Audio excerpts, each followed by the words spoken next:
This is Rolling to Die, episode 141. That's right, people. It's been over 3 years now and 141 episodes. This is the Undead Queen Part 2. Verlin can't wait to meet the Blood Saints. Hit it, DJ.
Hello, guys, girls, and squirrels.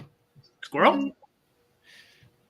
I'm your main game master and DM here, Henry Montney, also known as Mayhem the Heart's Mace.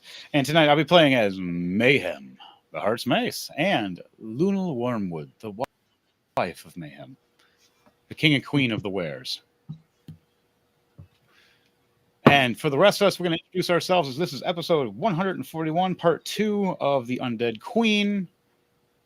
And we have our guest that's been waiting a long time. You guys have been hearing him secretly throughout the storyline, popping up every once in a while as a llama.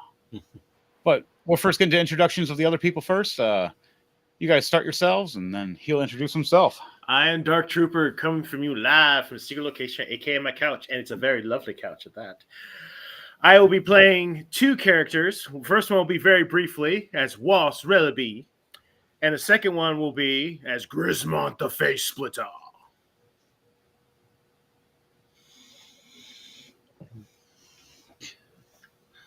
All right, and let's go with DJ Thunderbass, and then Llama have his intro.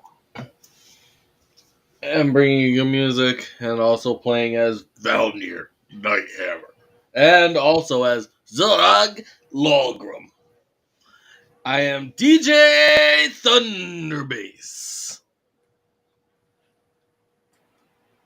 Llama! All right. Damn it, Llama. All right, Llama, introduce yourself. I'm Llama. I will be playing Grand Dark Sage Llama. Llama. That's his Llama talking. By the way, he's technically he'll have two characters as Llama that is his familiar, and him as himself as Grand Archsage Llama. I will spit on you. While they're all sleeping and resting for their final moments before the energy shield goes down that protects them through time. Back at the kingdom. I would like for Edward Knight and for Ross to both roll 2d20 for me for rolling to die, and let me know what those 2d20 are for those two characters alone. 20 and 11. A 20 and a 15. Dark 20, light 15. We'll do the opposite for Edward, for mine. Okay. So 20 and 11 and 20 and 15. Okay. You guys did good. And the bartender. A 19 and a 4. Nice. So, in the gloom, the shadow around, while you're listening to this music shine through the ceiling from these magical speaker boxes through magical means, you see this bar, dark in the gloom of the Were Kingdom, of where Mayhem and Lunal reside, and Valmir and the rest of the team from the Blood Saints. Where the bar section is of the pub, you see only a few lights on, a bartender cleaning a glass, having a few drinks ready. You see a man sitting there on one of the stools with his long coat on and hat, swaying one of his favorite drinks. Ross, would you like to explain the drink you're swaying as you're sitting down next to the bar? I'm swilling a nice whiskey on the rocks. And you'll forget to also see my revolver on my hip as well. Welcome, Donnie. He also has his revolver on his hip, and he's just sitting there pondering, waiting for his friend to come in so that we can conversate about what we're doing next for the royal family. All right, before we shift off to Edward Knight, let's have introductions for Donnie here, my man. Introduce yourself, my brother. Good evening, everyone. I am Donnie, also known as Gronk in this story. Awesome. It's been a while for Gronk. He is. It is, yeah. So for those who are not in the know, I took quite the hiatus, likely combination of things, partially due to technical issues, because there are certainly a good handful of times where I tried to join and, well, for some reason I wasn't able to actually stay on for very long. Yeah, your sound was having crackles really bad and connection issues. Right. Not sure why. Yeah, that and I just kept on getting like booted off the thing. But yes, Gronk is that was weird too. Yeah, is my combination barbarian and wizard. He's the most powerful wizard, the creator of something known as bonkomancy. And the mayor. Yep. And a mayor. He has been a successful mayor in this story, which reigns. This is 30 years in the future, by the way, for Gronk. You have been mayor for over 30 years, winning every election. Half the time you didn't even try or didn't even realize it happened. It just, you're like, oh, I'm still mayor? Yeah. Okay. Can I go out and adventure and bonk something? One debate's like Aristotle just stood up and flexed. Right. You just walked up when people were choosing to vote. You walked up to your big club, your big hat, the biggest hat anybody has ever seen. Right. And the biggest loincloth, too, dragging across 10 feet behind you. Exactly. So, and you flexed once and everybody voted for you, and they just never stopped. That happened to be the poster that they put up every year, too. Right. Yes, another feature about Gronk for those who don't know. Jeez, and that poster's outdated. Yeah. Oh, yes. And is so while the fact that my clothing is enchanted for every level in wizard that I gain, the hat grows larger. But for every level in barbarian I gain, the loincloth grows longer. Yeah. So, with this, Gronk, as he has been sitting there for years, in his studies, in the Mariel office, where you've turned it into a training gym half the time for bonkomancy, and you're utilizing it, you look at old pictures of back in the day fighting 30 years in the past with the Blood Saints. Pictures of Valnir and Edward Knight, or Valnir and Mayhem, and it turning into the were creatures next to you, laughing at them. You looking at pictures of Lunal casting a spell as you're pointing with a funny written note saying Bonkermancer's stronger. You seen Thordak flying over, hitting somebody with a mace across the face super fast like lightning, and you're going, I can do that from a distance as you do casting your bonk from a distance. You reminisce on this image and go, man, Just one more fight. If I could just join the Blood Saints again for one more after 30 years. Randomly Getting soft and pudgy. in the ether, the great mighty llama sitting there bored, watching everybody do their thing as he already woke up, hearing this, snaps his fingers and the globe orb glows, showing Gronk. For every time someone mentions the Blood Saints, his orb glows, so Llama has to check it. Gronk saying this and stating this. How does Gronk explain how he wants to come back to the Blood Saints just for one more batch? The good old time's sake. Right. Well, presumably in my my town that I am mayor over, I would have likely established with my vast sources of wealth a bonkomancy school. It's also really just a gym. That's even funnier. So you have that, and you're thinking about this stuff and looking over. Yes. So I'd be reminiscing upon my trophies, my different figurines of flexing wizards.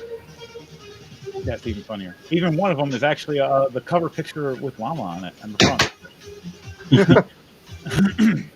Nice. All right, so you see a portal that starts sparking behind you as you're sitting there reminiscing. Llama, before we get to Edward Knight, what does this portal look like before we shift over to him? What color portal, and how does it start protruding behind Gronk in his mayoral office, standing there at a picture of all of us from back in the day? Even a picture of you just sitting there at your table, casting spells, laughing at everybody.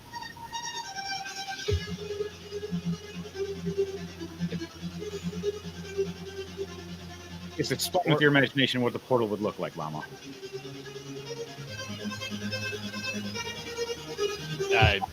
A orangish blue glow emanates around. It appears in the shape of a gateway. The doors slowly open.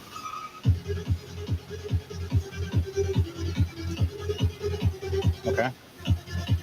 So you see this orangish blue portal spinning and spiraling faster and faster and getting bigger and bigger, and then finally reaches to a point where it stops and turns into a gateway.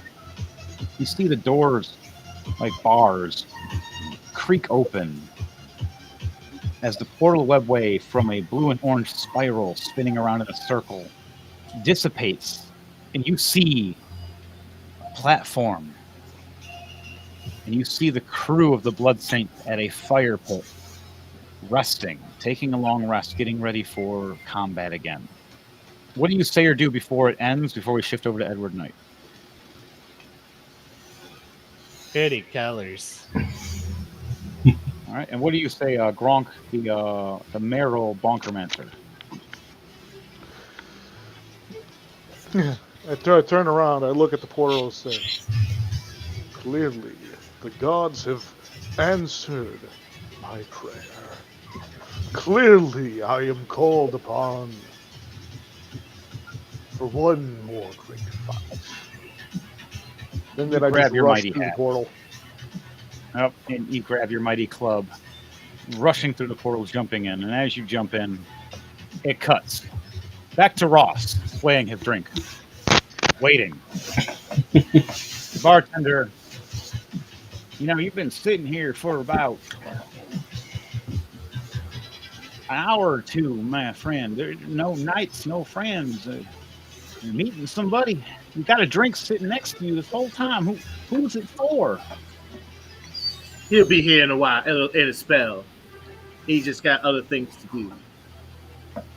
Edward Knight, explain to me how you take that entrance right after this conversation happened.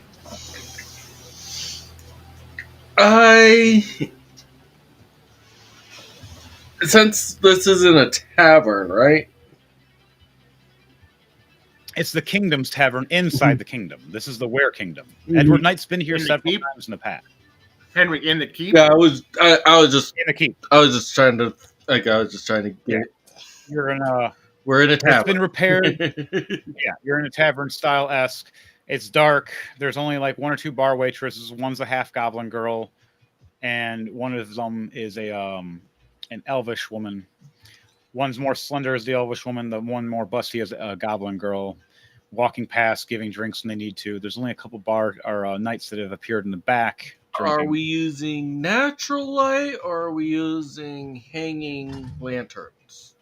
Hanging lanterns, and then there's a bit of magical light above in certain spots. Okay. But the hanging lanterns are more near the bar area. The back area is the natural magical lights, as there is no form of actual real light source that shoots through, as this is more the center area of the keep. Okay. Stronghold has a bar. Yes. I am The going toughest part of to pop in out of. I'm going to rise up out of the shadow of the bar stool next to. Ross. Yeah, next to Ross. All right. So you just this shadowy figure. What does Edward Knight look like at this time when he's rising through? What is his gear or equipment? You've gone through all this stuff. You recently watched Tomb Crawl die. You have your mourning still. It's been a couple months, but He still It's wears his still- cloak with the hood up when he goes through the shadows. you raise up through the shadows and appear like someone just blinked and you were there sitting in the chair. And seen you just perfectly form up to the chair like a shadow just appeared. And then finally gained life. This black cloak over you, fiery skin and hair. The drink finally grasps in the hand that has been sitting there alone, waiting for someone to cup it. Ross has shooed away several people already that came to try to claim the free drink, thinking it was for them, but no. This was especially for Edward Knight. And the one who were very persistent, I just flicked the length of my coat aside and showing my revolver, and is putting my hand, is tapping my fingers on it, going, "Please try." As you would do that and open your coat, they wouldn't just notice your revolver. They notice the sigil on you. A double 17 is perfect. Thank you. Critical. They notice a special sigil on you. That was weird. And see, it's for the royal keeps of the Purple Queen of Death and the Were Kingdom. And they step back and go, "Oh, fuck. He's a special order."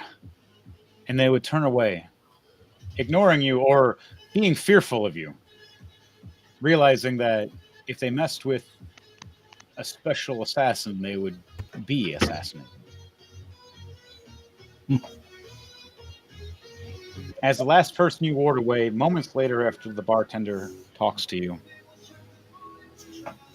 I want you to roll a perception check for me to see if you catch Edward Knight appearing or not.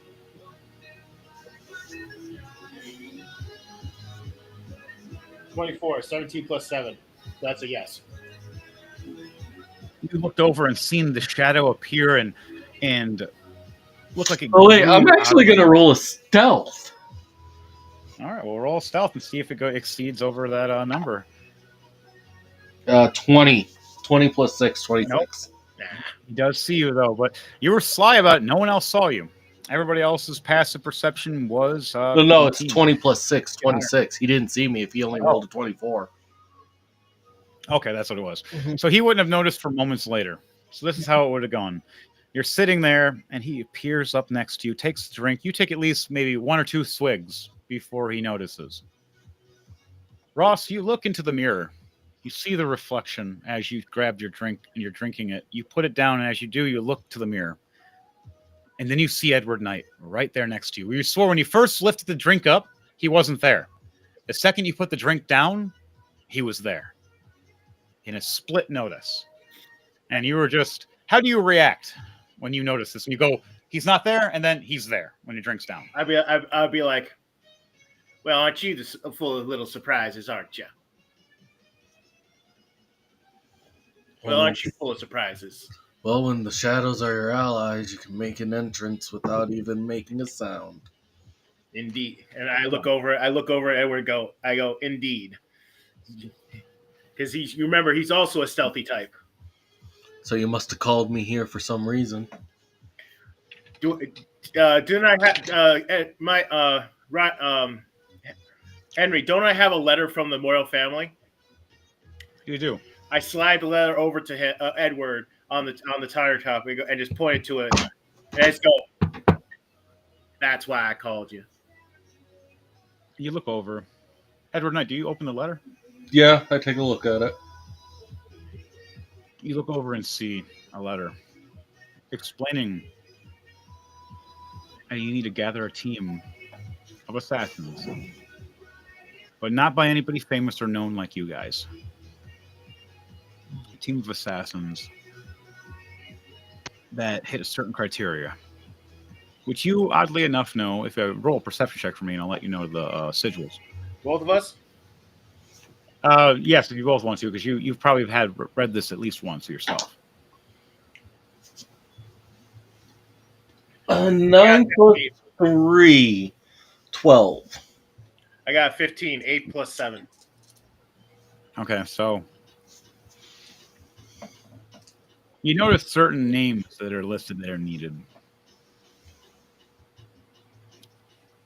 An assassin squad.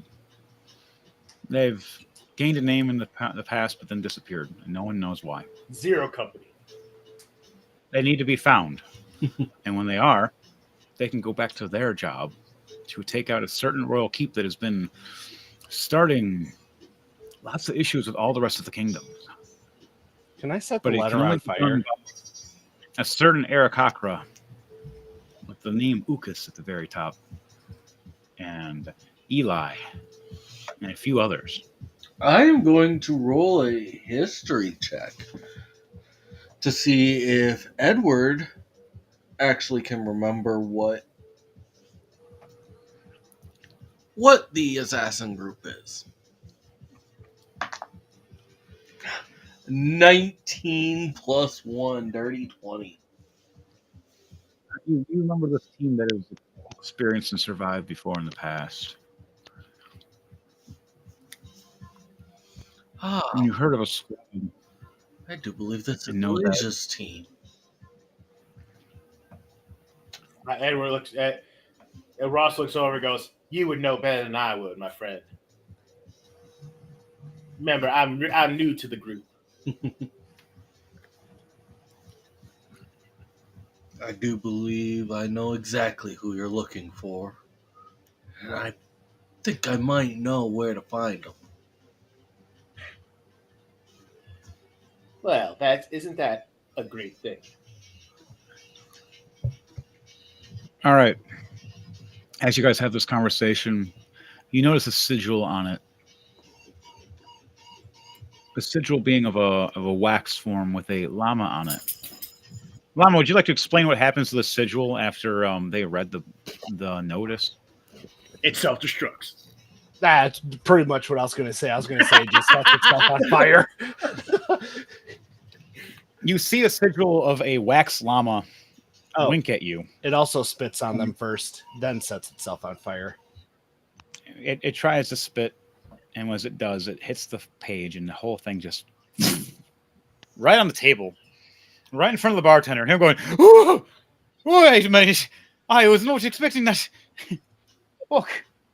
Yeah, that lava fella is a very strange one. As it burns. Good thing you said something. The bartender might have thought I did it on purpose. Let me see if he did. A 12. So for his perception, he still thinks that you did it because you're a fire ganassi.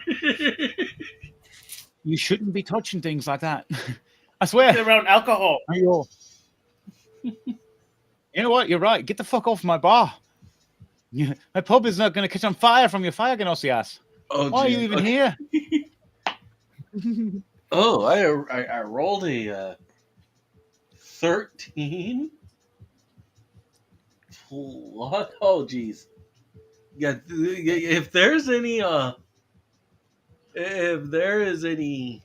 alcohol spilled on that table, yeah, it's catching fire quickly because of my aura. I have that flame Oh. that's always around me. As he says this to you, you flame up for a moment, and the front of the table just. Ross puts it out. Oh, you're serious? Now I have to go get the mages. Fuck you.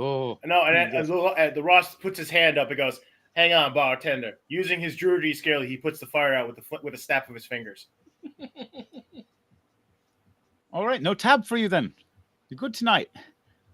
Please don't do it again, you fire and also son of a. As he looks away, cleaning his next glass vigorously,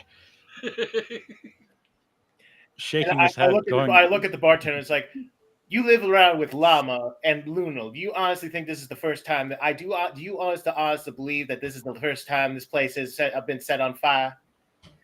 No, to be honest, it was actually mayhem. He'd freaking get angry, and his weapons would just ignite lightning or fire, and everything would burn. Same with Llama and Luna were usually the ones trying to put it out. Same with that. I also heard rumors of that Grismon fella also setting the place on fire once or twice. I can't count how many times for him ever since he joined. Holy crap. He just shakes his head and puts his head down. He's like, he looks over and sees tally marks, and Grismont's is just like 15 more than most people's right now. And he's just like, the biggest bar brawler I've had so far, and I thought Mayhem was bad. Holy crap. I thought Valnier was bad. Especially when they're drinking together. But this green fuck. And he looks back and just like, you guys go fuck off now.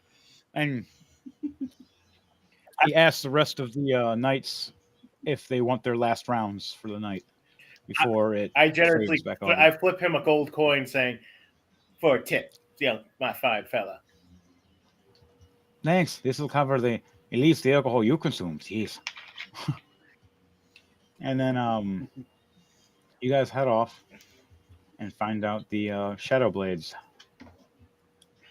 later on and their assassin group to go quest. As you have to find another character to help you guys with that later, which I'll fill you in on that one later on. We're going on an adventure. As It's Edward adventure departs, time. there is a shiny platinum coin sitting in its spot.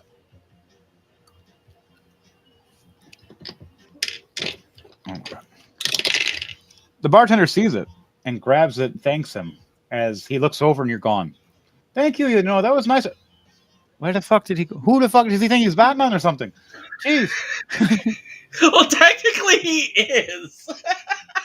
Hey, Batman did not deliberately set things on fire. He did it by accident. Right? This is Firefly if you fuse with Batman. Or it's Red Hood. But probably Red Hood. You look back. Henry, he was trying to make something for his breakfast. I just say that because Edward's got a cloak that can literally turn him into a bat. Yeah, it's even funnier. You're just gone. He swore he saw a bat fly past. He freaked out for a second when he said that. Ross is gone too. He just sees the knights getting their beer, slapping the one goblin girl's butt as she's coming back for more drinks. And then it fades back over for you guys going to that submission to the Bloodstains. All right, I'd like for everybody to roll 2d20 for me for roll to die, and let me know your top one is a light, your bottom one is a dark. Okay. Unless you have light and dark dice already. 14 and a 5 for me. 18 come on. dark, 9 light. I got a 4 and a 1. 18. You said 9 light and 18 dark for you. Yep. And what was yours, Chris? A 4 and a 1. Ugh. Oh, damn. Grismont gonna have some problems. He rolled in the fire. Llama? 19 and a 14. 19 and a 14. And then Donnie. Oh, sorry. I got 2 17s. Oh, you got a critical. That still works. Really? Hell yeah. All right. All right. And Dom will be here later, he says. But on that note, all of you. What about Donnie? Did Donnie roll 2? Yep. Donnie rolled 17 and 17. Okay. Yeah. All of you wake up slowly as a portal opens. It appears. I need you to do an acrobatics or athletics check for Donnie. You get advantage for this one, and then Grismont, you get disadvantage. You said an athletics check? Yep, and then for a dexterity check for Grismont. But for Donnie's Gronk, you get advantage on your acrobatics athletics to see if you catch yourself from flying into the portal or through the portal to the fire. And I need you to roll a D100 as well because that'll be separate. Okay, so 15 plus 15, 30. And I have to And roll acrobatics as well for disadvantage, you said? Yes, disadvantage for you. You said you also wanted me to roll a D100? Yeah, so D100, that is for your teleporting position. Well, I got 25. double 10s, 20. All right. You don't get double to set the 10s orc on fire. Nope, but you still get slammed into and kicked by another orc. Ooh. Gronk. You get kicked over the fire instead of into the fire. Oh. What'd you get for the D100, Gronk? 25. 25. Ooh, okay, this will be funny. You jump through the portal, flying forward rapidly. As you do, you see this green structure of a man getting up and waking up and looking over. And right as you do, here's Gronk the orc slamming into Grismont the orc. Whoa! You guys take 7 points. Yeah, 7 points of bludgeoning damage. As Gronk, you fly, or you stop where you're at after smacking into Grismont. Grismont, you fly over the fire pit onto the opposite side for a moment. Oh, yeah. Somehow he is still asleep. Your score's still getting a crit. You land on your feet, waking up, going, "What just happened?" What do you guys do for that moment? I'll be right back as you guys state things. It was a tense moment. We looked at me. I looked at him. He looked at me. I That's looked at down the him. tree.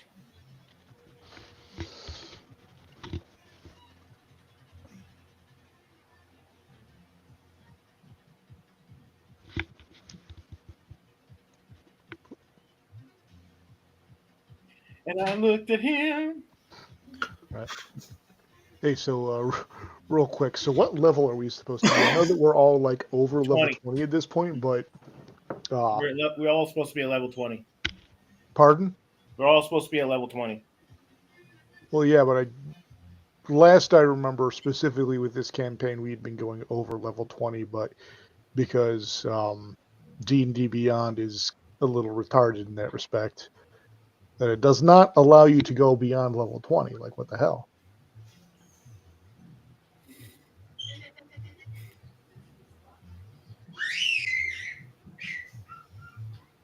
Ooh, someone's excited. I believe at this point we're supposed, like, actual story mode wise, I think we're at like level 30. 30? Holy shit. Well, it's 30 Yeah, minutes later. But that's they would have to have custom paper stuff because our apps don't go that far, sadly. So everything would have to be custom paper written from there. So just sometimes we'll add depending on it, or people get advantages depending on their skills. Yeah. It all plays by ear depending on the rolls too. Because for rolling to die, a lot of it goes by your dice. Oh, yeah. I'll show you my dice. Ugh. Damn it, Llama. So what you're saying is I need to actually like make more custom bonk spells.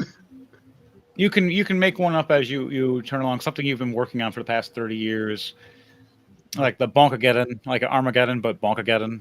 It's raining bonk. You know, some of his top hit singles. Right. Actually, you know, there is a spell that I developed that I never managed to get to use. Oh, even yes? before the big old time skip. So I think what I was might that? use that pretty soon, depending on what we're fighting. Oh, jeez. I just think You are fighting the mightiest of mighty of undead right now, so Okay. it'll be fun. How do you think they'll fare against my? You know what? I'll wait. I'll wait before the big reveal. All right, guys. Those two smashing each other, see each other, give each other a stare down. Mayhem and Lunal open the magical door and walk through and look and see this happening. Do we see this happening? You tell me. The world may never know. Okay. So, Lunal sees it happening. Mayhem doesn't. As Mayhem's closing the door behind him, paying attention. Here's a thud, though, not sure where. Lunal sees this happening, going, oh, this is going to be fun. All right. Valnir, what are you and your guy doing, your knight, as this is happening? The knight walks out of the mud hut that I made. As once he steps out, it starts forming back down into the earth itself. So it starts going back to being flat as I walk out from the center of where it was.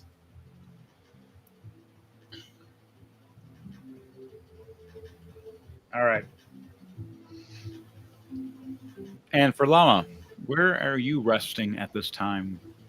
Well, not resting, just observing. Are you still floating above everybody? Are you somewhere else? Are you hanging out with the other llama that's just walking near the... that's hanging out and sleeping next to the fire pit? Nah, I'm trying to creepily sniff Mayhem. Mm-hmm. Mayhem, let me see if I see you. Roll stealth check for me. Sorry, what? Roll a stealth check for me. Nah. How do you want me to do that? It's through your dexterity. It's should be a plus number. If you're on D&D Beyond, You just fucking rolled a skills 1. and all the way to the bottom, just above survival. Okay, you rolled the one that's perfect. Mayhem looks up with a 21. Looks over. Here's Llama right behind Mayhem, just trying to sniff him, and he's just looking over, going, "Dude, I haven't even been awake for 5 minutes. The hell." Smells like it. Damn it, Llama. As he looks over, we need to kill these undead. Verlin is getting stronger. Oh, that's the undead that smells like that? I thought it was you. As he looks over and sees a vast wasteland of dead and corpses all around us. Not sure, probably the undead, but if it is me, I'll bathe later. I'll be He watching. shakes his head and Luna chuckles.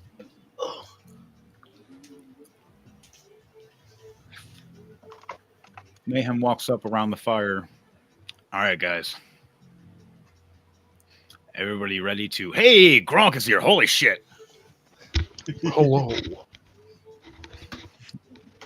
It has been a great while.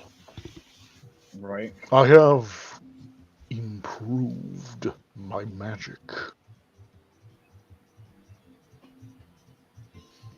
As he looks over, nodding his head.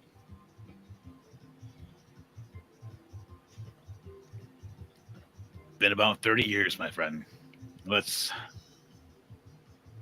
face off against our old friend.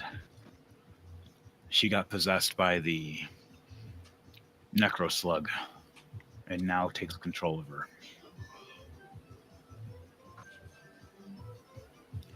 As he looks over and sees the portal orb above all of you that was created by Lunal and Llama, flickering, about to break.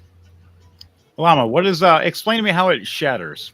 Like, how does it look when you when it turns off? How does what shatter? It's a giant orb shield over us that condenses time so we can rest while everything's going in a slow motion ahead of us. So, from the top center, it just spider webs down, and then just everything starts to fold on over into itself.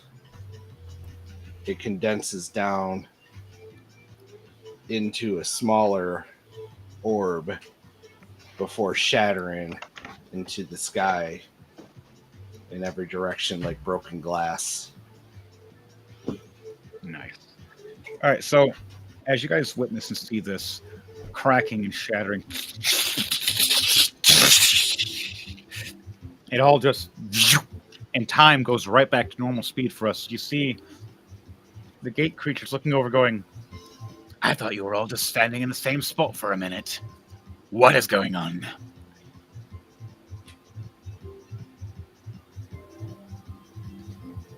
What do you guys do now as you head towards the gate to head to the bridge across? As Mayhem leads the charge ahead, Lunal floating in the air, turning invisible. What do the rest of you do to prepare as you head to the gate? I just float casually backwards like I'm in a recliner, staying behind you. Starts floating and hovering like a Professor Xavier floating behind me. Backwards. Mayhem backwards, even funnier. Mayhem rushes to the gate with all the rest of you guys. The giant skull on top of this door-like structure with a giant gated lock in front of us looks at all of you. Ah, hello. You defeated all those different enemies. Grismo looks There's up a at the problem. skull and goes, "What's it to you, you scully git?" This skelly git knows that crushing a bunch of bones and skeletons doesn't stop the undead. As you see it smile, its eyes light in a flame.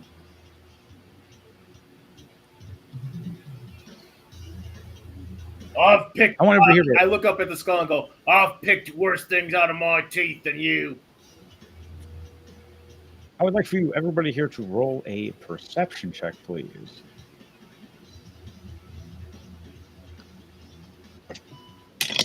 Which one is that? A perception check. I actually got a nat 20, winning. 9 + 5, 14.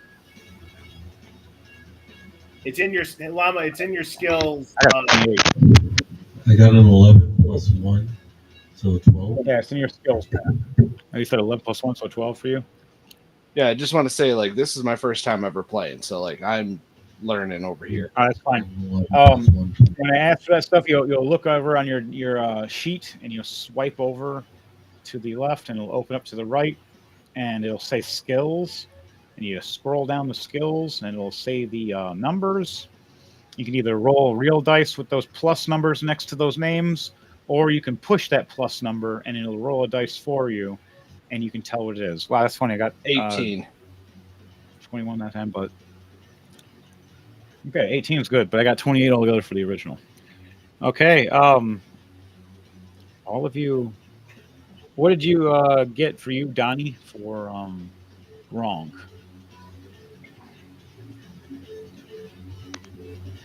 Pardon?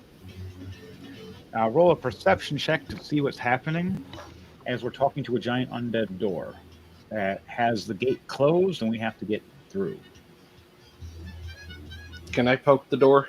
Perception, okay. You can poke the door. My perception, oh shit.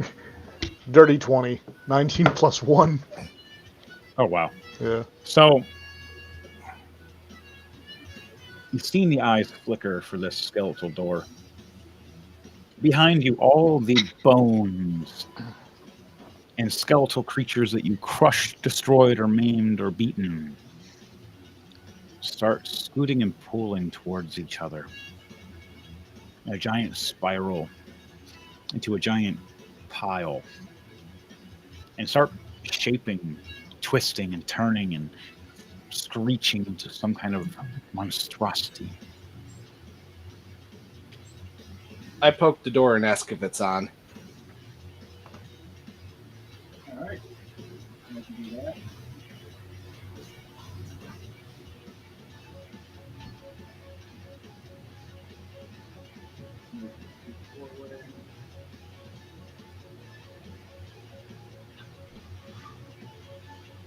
Llama, no! A diamond's trusted the creature. Show them like this.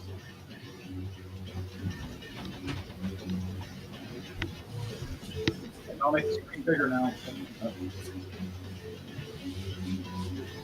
It's already that way. No, it's not. We need to make it bigger. Time to make the field bigger.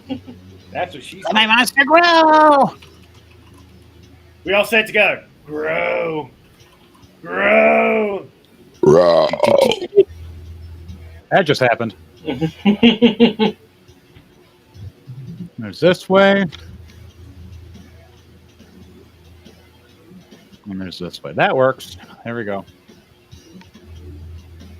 As the whole field opens up. I don't even know where I went.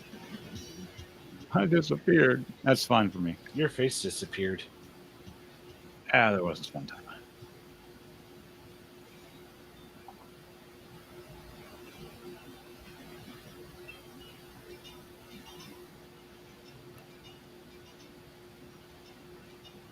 So wait, what happens when I poke the door and ask if it's on? It looks at you.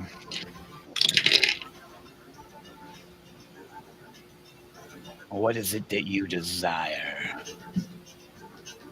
What's your name? No one's ever asked me that. But my name is Gregory. Gregory the doorkeeper.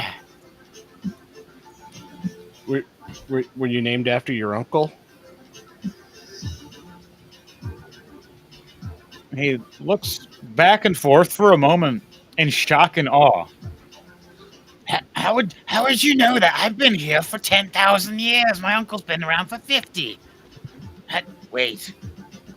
How old are you, llama? That is poking me. I lost count after 500,000. That's a rude thing to. Griswold looks up at the door and says, "That's a rude thing to say, to ask." What? Well, did an orc just insult me? And do you tell me you're the how old? And you know, you've been around as long as the necro slug. Since its inception. Wait. Were you friends with this before it became the necro slug? As the skull looks at you with shock and awe. I think he's one of my godsons. This is going to be an awkward kill then, isn't it? As he looks over. Or is that what the team's for? Nah, who knows anymore? I mean, he lost his way probably a good 200,000 years ago. Wanting everybody to die and just be a servant. We all used to just die and live life with the living. Until he showed up. Time is a fickle mistress.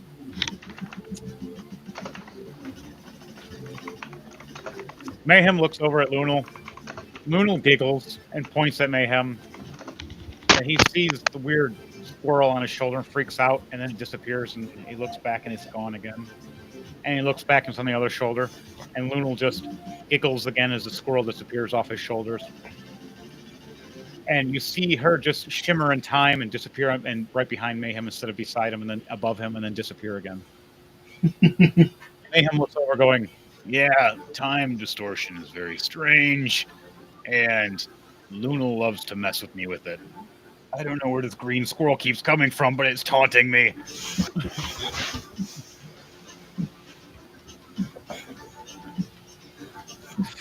How do we open this door? Well, all you have to do is ask politely and answer a riddle.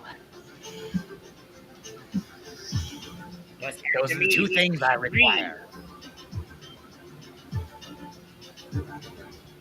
3, technically, because you have to knock. I'll show you how to knock. Griswold grabs his hammer and slams it against the gate. Roll an attack for me.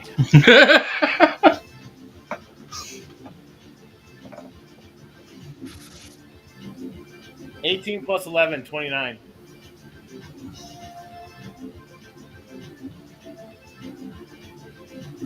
Okay.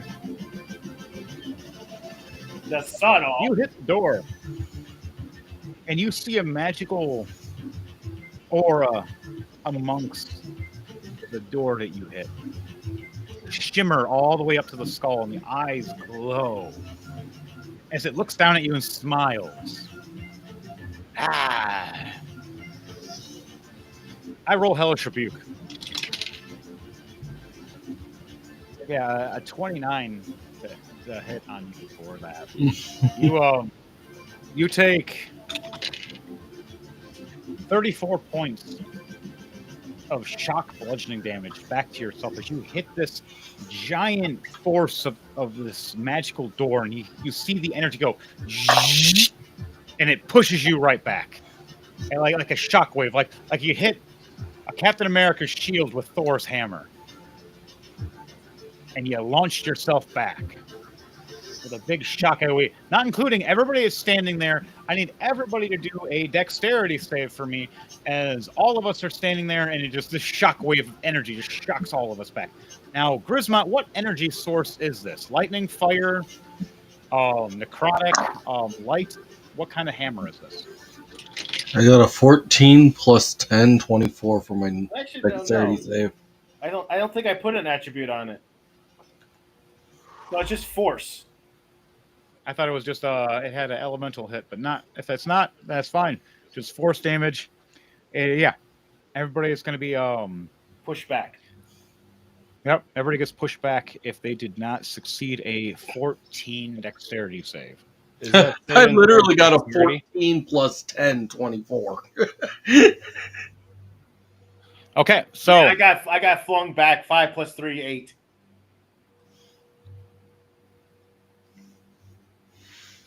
I had rolled a 18 plus 8 for my investigation. I want to see if there's like a door knocker on the door. Investigation to 18. 18 plus 8, 26. 26. Okay, 26 does get you, though.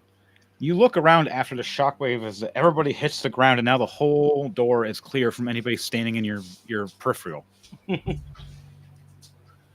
You stand up as this Goliath being at, how tall are you? 6 foot? 7 foot. 8, 7 foot tall Goliath.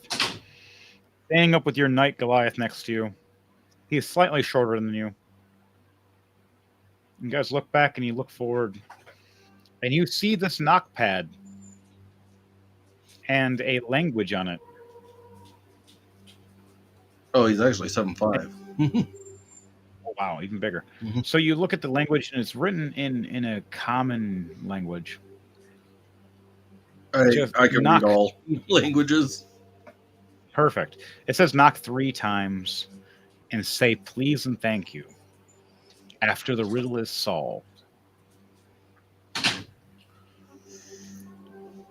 You got to ask what the riddle is before you attack the door. As it starts laughing and chuckling at all of you. I look up at it. Will you please let me know what this riddle is I may need to answer? I'm so glad you all asked. You each get one answer, one try. A second will be shocked by my. So the riddle is, what walks on 4 legs in the morning, 2 legs in the afternoon, Really, Henry? and 3 legs at night? Because most people don't get this one. Most people don't know this one. Most that's people are easy. not Ghostbuster fans. That is easy. That's man. My grandfather As he when looks he's over, drunk. he looks at Llama and first goes, That's half right. as he looks over at Valnir, Explain to me your man complex. Is it You walk How on is it? 4 as a kid, crawling. 2 as a man, walking. And 3 with a cane as an old man. as you put your hammer down like a cane on the ground, showing him. He smiles at you as Mayhem going to go, I was going to say a dancing bear. As Luna slaps her head.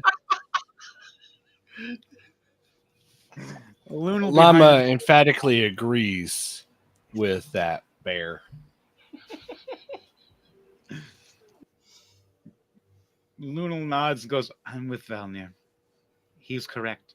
As the door goes, Yes. He is, and you may all enter, but those who answered as well incorrectly. take 8 points of necrotic damage as this field of energy strikes through each person that answered incorrectly. Do I take all that damage because I was half correct, as the door said earlier? Yes, you're right. You take 4 points. As he looks at you, goes, Yours is half right. as you see this gate creak open. Sorry, I need to be oiled. Ah, My pet llama attempts to pee on the door for lubrication. Now, is this a regular llama? Means, well, it is a familiar llama, but is it like a magical, or is this just straight up peeing? It's a magical llama, but it's just straight up taking a piss. All right, roll for a piss attack for me. It'll be a +6 to a d20 that you roll. Sorry, what was I rolling for again? Your llama's gonna piss No. on the door. It has to be accurate, or it's gonna piss on the floor. We all got to walk on it. Yeah, sorry. What was I rolling? A d20 with a +6.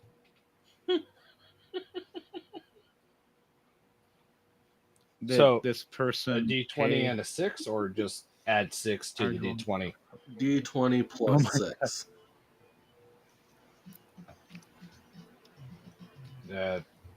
15 on the D20. This person's having fun with it. There's a person that posted, "Are you all oiled up with baby oil?" No, we are not. Llama's not. I hope a llama's not oiled up with baby oil. No, I use WD-40. That poor llama. What are you feeding that llama?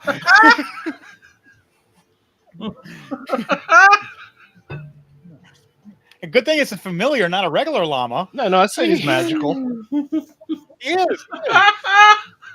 Yeah, You so pour it through him and he makes lubricated piss. yeah, for the record, I just realized that every time I use the app to roll the dice, you guys have been able to see it. So there's like a bunch of random rolls in the 300s because I was playing with it.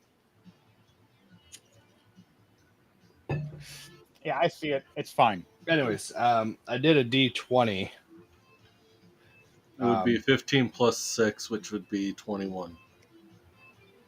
Yeah, so 21. Yes, a 21 does hit. I then ask if it is thoroughly oiled up. Yes, you somehow see this llama strolling up next to Mayhem as Mayhem looks over at you, llama, and looks back at your llama. Why did you? Is this a joke? You bring and then you see as Mayhem's trying to talk to you, the llama just raises his leg and like a sprinkler, and just Mayhem's face of shock and awe of what is going on, and Lunal face palming, going, "I'm so glad I'm invisible right now. I cannot believe this. I'm just gonna float above all of you," and just starts floating above you guys, shaking her head as you hear the skeletal door. Wow. I've never had a llama shower before. This is weird. Very. But you know what? He's a weird I guy. can open and close.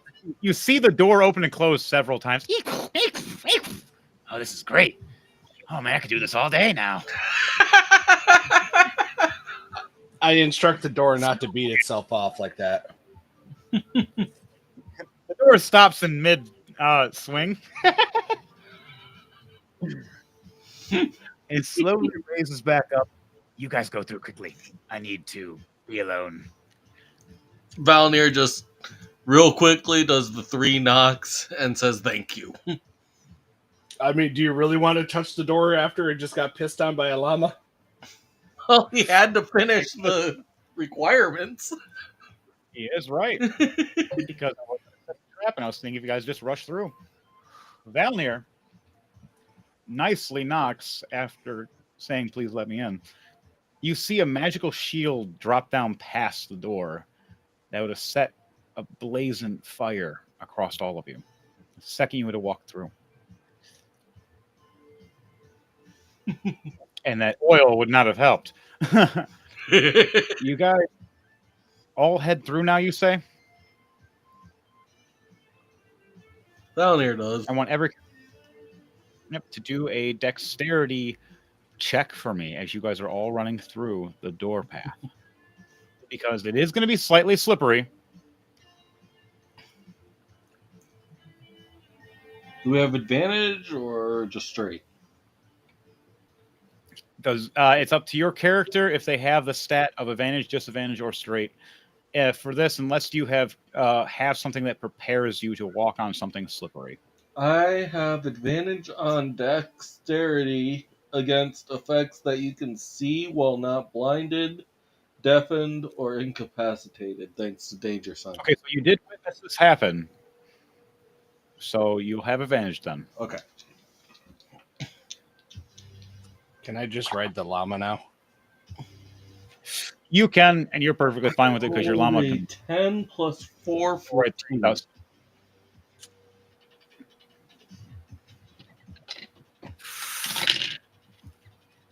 14 was a success. You need at least a 14 as I roll to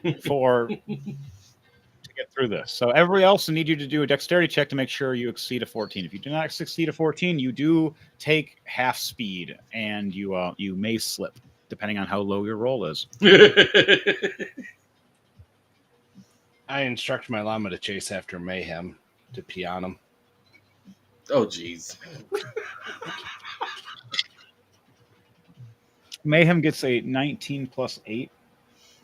I get And 16 runs plus 3, 19. Well, that's for my athletics. I get it it's a 19 plus 5 for my regular dexterity. So still, nonetheless, 24. I just jump and do like a flying drop kick in through the air. Zerag Like, gets a nat 20 plus 2.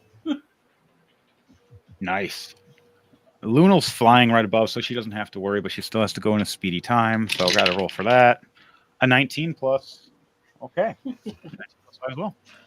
Floats right through. Like, if anybody has means of flying or flight capability, they can do that as well. Oh, I have my flight boots. So does Valnir. And if I'm remembering correctly, right now, Zerag and Mayhem are the only two that can't fly. Yep. They cannot fly. The irony. So we land and crossed. Everybody's successful. Who do we got here? What are you doing? What are you doing? What are you doing? Person I am posted on- shocked that Zerag has lasted this long. The door lands closed after you guys go through it.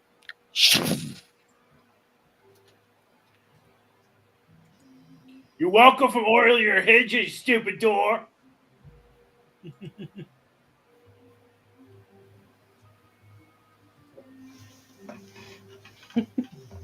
Charisma in the front.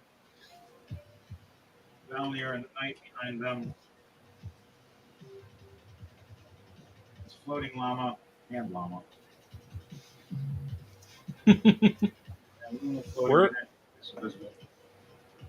Where are we streaming on again? Restream. I meant platforms. YouTube, Twitch, Facebook, X, and X. Oh yeah, I gotta share on X stuff. I gotta share for myself. And Twitch. Because why not? We're on a lot of things. We're trying to do more. More and more and more and more. Yeah, but then Verse. we're also on my Facebook, YouTube, and X as well. Yep. 3 on mine and 3 on his, plus whatever else they're connected to. We need to upgrade for more later, but that's once we shift over to the new studio, which we'll get to that update later in the future. Right now, back to rolling. Today, all of you head through. And I want all of you to roll a perception check for me, or what is your passive perceptions? If your passive perceptions do not go over 14, you'll have to roll a d20 plus your. I have a 15 for passive perception. All right, so with that, you can see normal things. If you want to see anything more, you have to roll for perception. I got +8 to my perception. I got 17 plus 8. I have to roll perception for both Zarog and Valnir. Yep. Ooh. For Valnir, it's a 5 plus 1, 6. Then for Zarog, a nat 20. I got 13 plus he doesn't 5, have a 18. plus modifier. I got 13 plus 5, 18 for I did a perception check.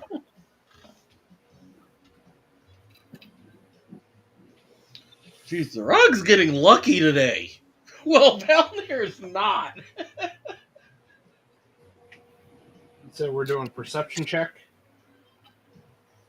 Yep. You can, but you also can check your passive perception on the front page, on the first page, to see if you exceed 14. First page, all the way down at the bottom under sensitive. Yeah, my passive is 13. Yeah, you'd have to roll your perception then to get any better. Yeah, I just rolled a second ago, and I forgot what it was already. A 16, 13 plus 3, 16. Yep, that sounds about right. All right. Got things shifted and moved over. Zarog's going to have to explain what's going on to Valnir.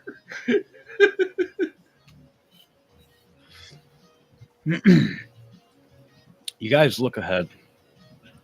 As you look down this marble-looking floor at your feet of a bridge that's wide,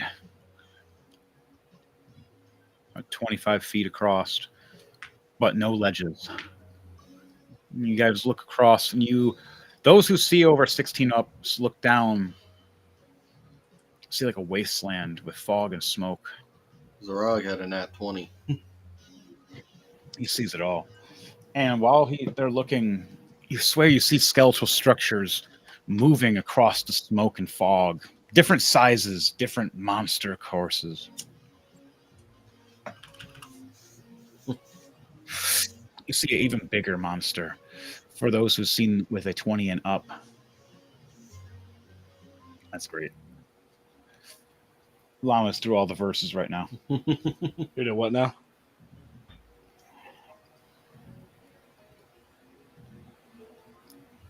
Oh, you just wait. I was looking at your message.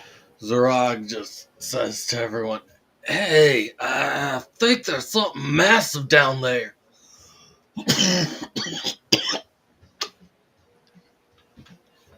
For those who've seen, it is now as it starts appearing. For anybody that rolled above 14 to 15, you see a structure over 200 feet tall.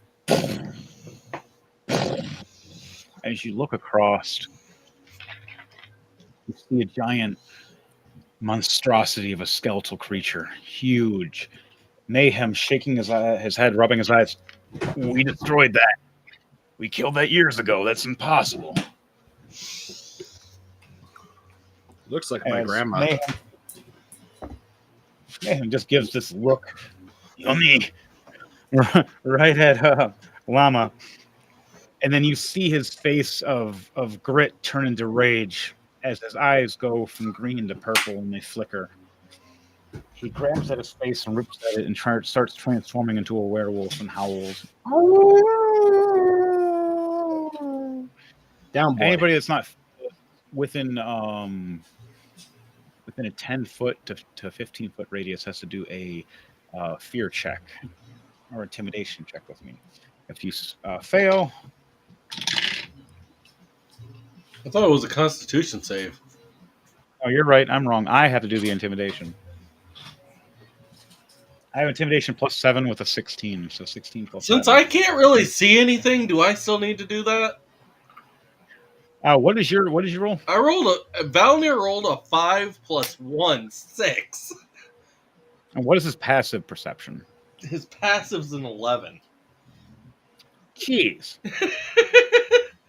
You just see fogs and cloud. You're confused. Everybody else is like, "Oh my god! Oh, it's that again!" And you're just like, "What again? What is it? What are you talking about?" You're like looking over, even with being taller than most of the guys, looking above them all, going, "I don't know what you're looking at." And you're looking the opposite direction the whole time. They don't even realize.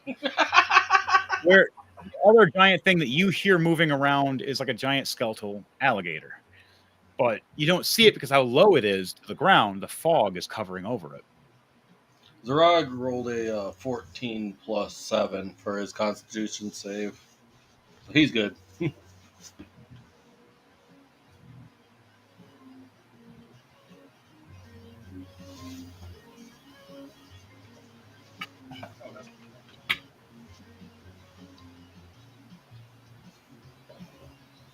Oh, the camera kind of only sees it. I wonder if I can shift it.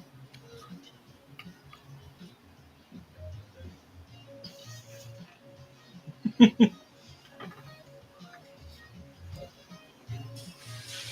that too much or just enough? Just a little bit. That's fine. There's a little more. Okay. You guys look over. You see this giant monstrosity moving through the clouds. It doesn't see you, as I rolled a perception for itself, and it was 8.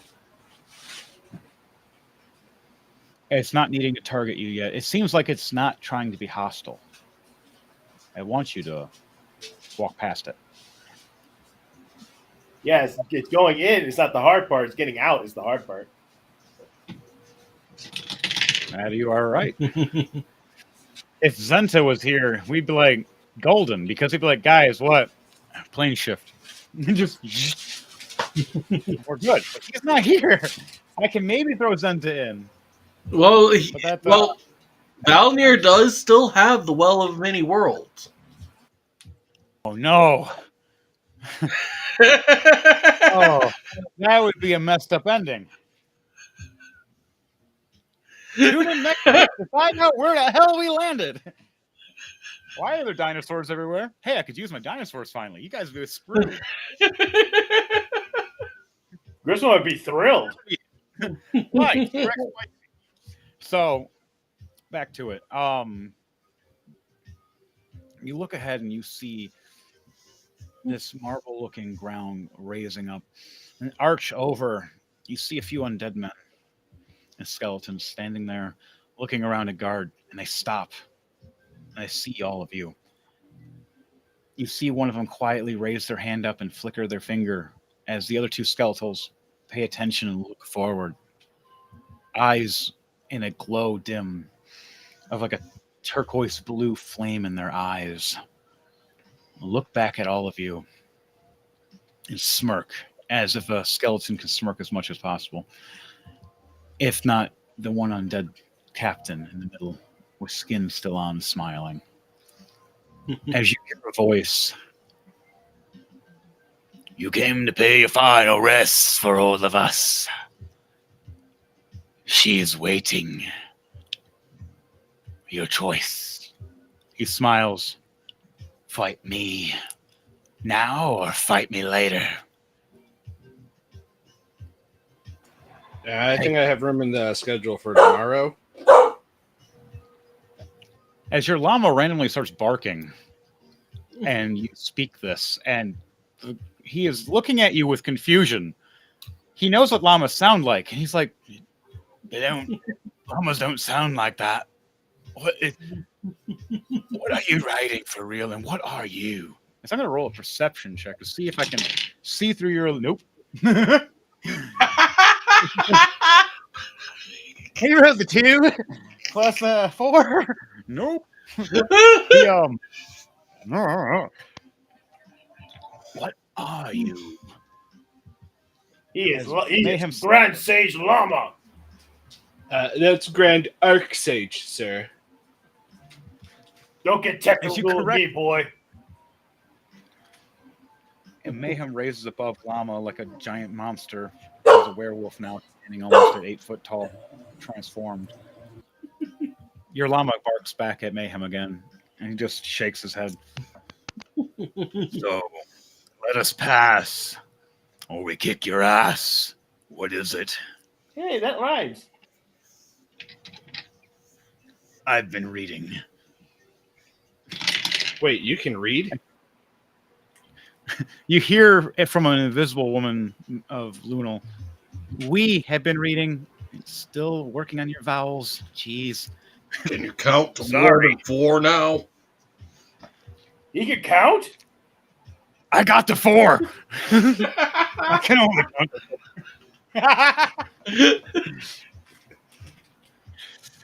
Oh, show the Rangers. I mean, what? Nothing. Wait, he can Mayhem count the shakes. floor?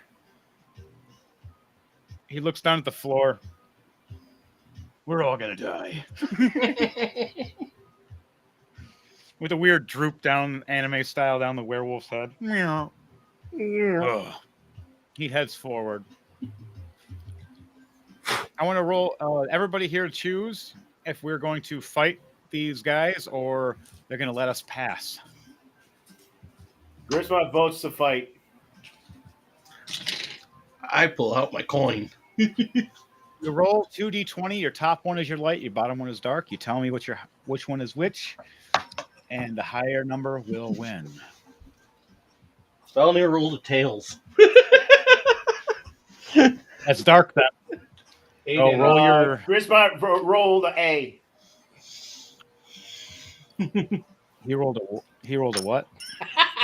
Valnir rolled tails twice.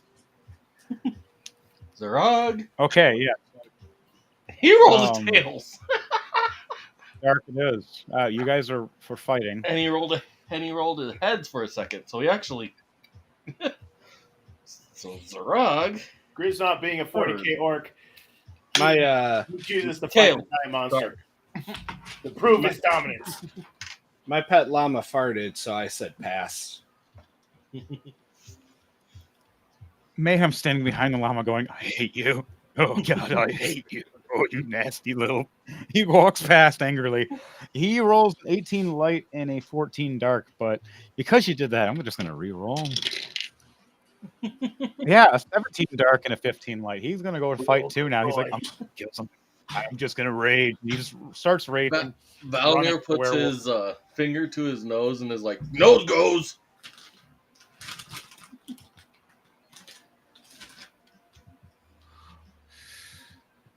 Lunal shakes her head. Oh, it looks like we're fighting. She casts Bless on everyone. Griswold goes, yay! Everybody glows a light green aura for a moment. Pretty colors. Okay.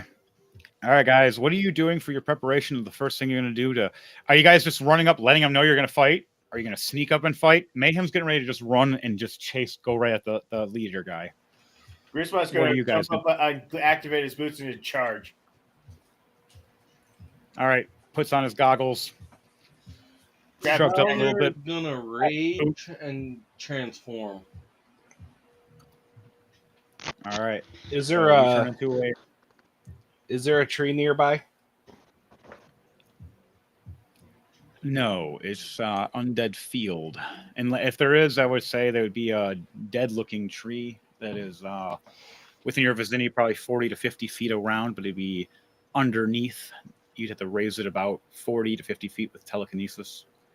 All right, I'm gonna send my pet llama into battle, and then I'm gonna go and sit under said tree and take a nap. Hold on a second. So, right before you go send your llama into battle, I'm going to cast Bestow Bonk on your llama. That is... Okay, so your llama gains... Hold on a second. Because your llama's getting a damage bonus. There it is. Okay, so when for your next for your llama's next turn, all of its attacks do an additional 1d12 plus 4 force damage. And it's also considered magical for the purposes of overcoming resistances.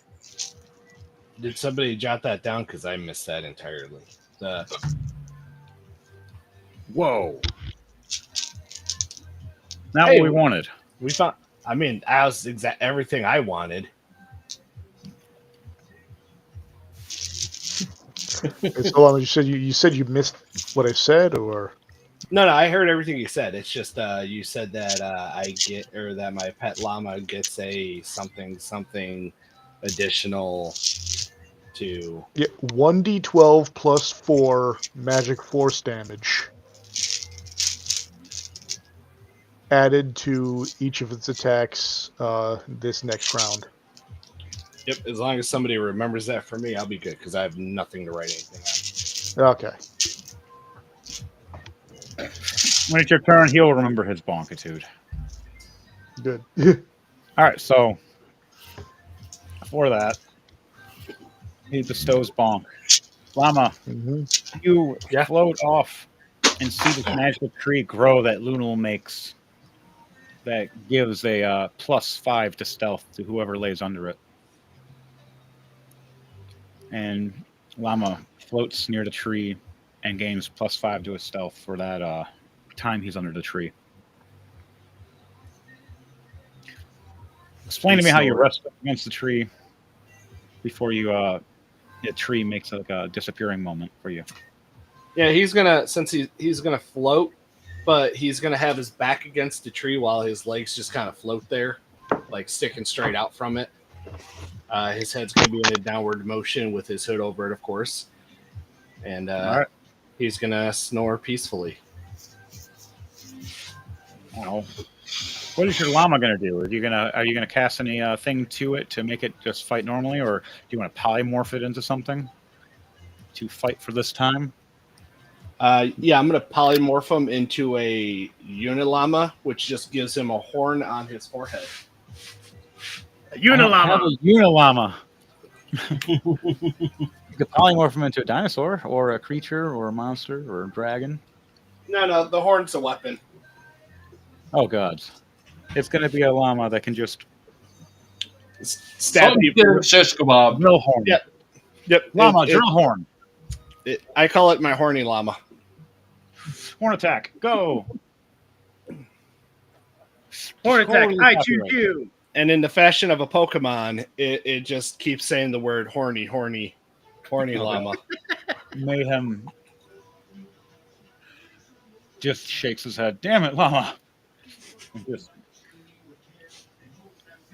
And claws both his shoulders and rips his shoulders open, doing 4 points and 1 point. So 5 points of slashing damage to myself while I'm enraged, is half to 3 points. As both hands become like a necrotic lightning.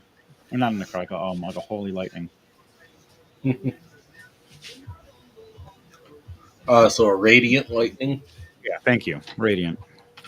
A radiant lightning, which is a D8. Or no, is it a D10?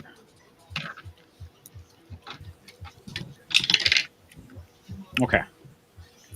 All right, so my hands start glowing, and the blood drips down to my maces as well as they ignite. I rush forward.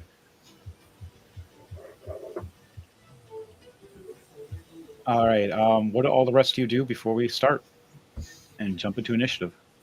What do you say before you get ready? I yell, "Wog!" and then just start charging towards them. All right. I would like for everybody to roll initiative for me. I got +5, so I got 11. Wow. I got a dirty 20, 17 plus 3. I got a 17 plus 4, 21. Fine, be that way. That's funny. Sorry, what was the roll supposed to be? Initiative. Initiative. It's right next to the your profile picture. Oh, I I have a 17 plus plus one. 3, No. 20. 6. 20. All Well, right, hello Dom. there, Dom. I would like for you to introduce yourself, my friend. We popped in. We were in the middle of a introduction for things. Now you can say hi to everybody. Hello, everyone. Dom, aka Sage the Intelligent, and sorry for the lateness due to returning from a Comic Con. I am here now. No those excuses. All the excuses. Famous actors.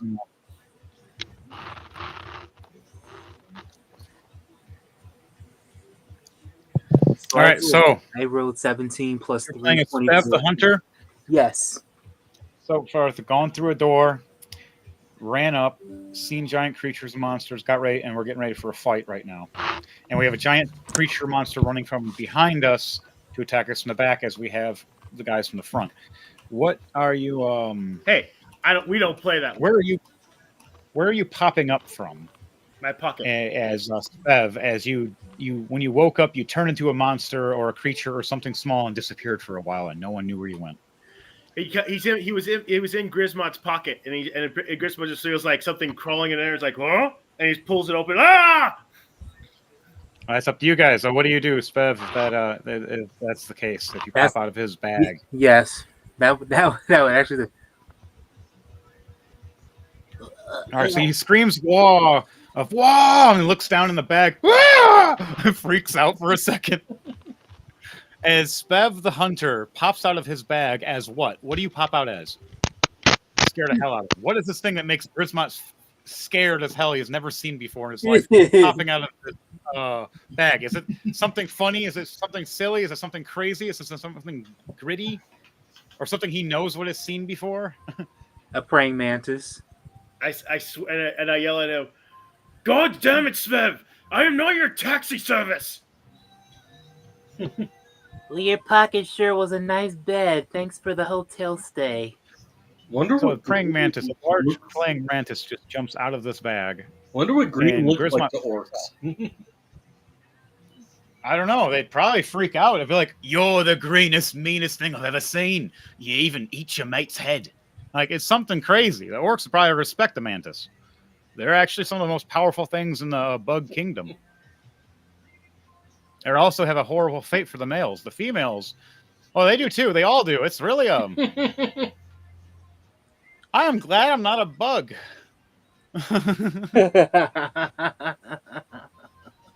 Yeah, That's they weird. chew on. They literally rip the head off and chew down the face. Yeah, for nutrients, and then they let the rest of the body get eaten as well later on and give it to the They babies. do that after mating. Then the babies break out, the mom dies, then they eat the mom. And then cycle begins again. And so on and so forth. But no one can really mess them. They're some of the meanest things. They'll kill you. The circle of life.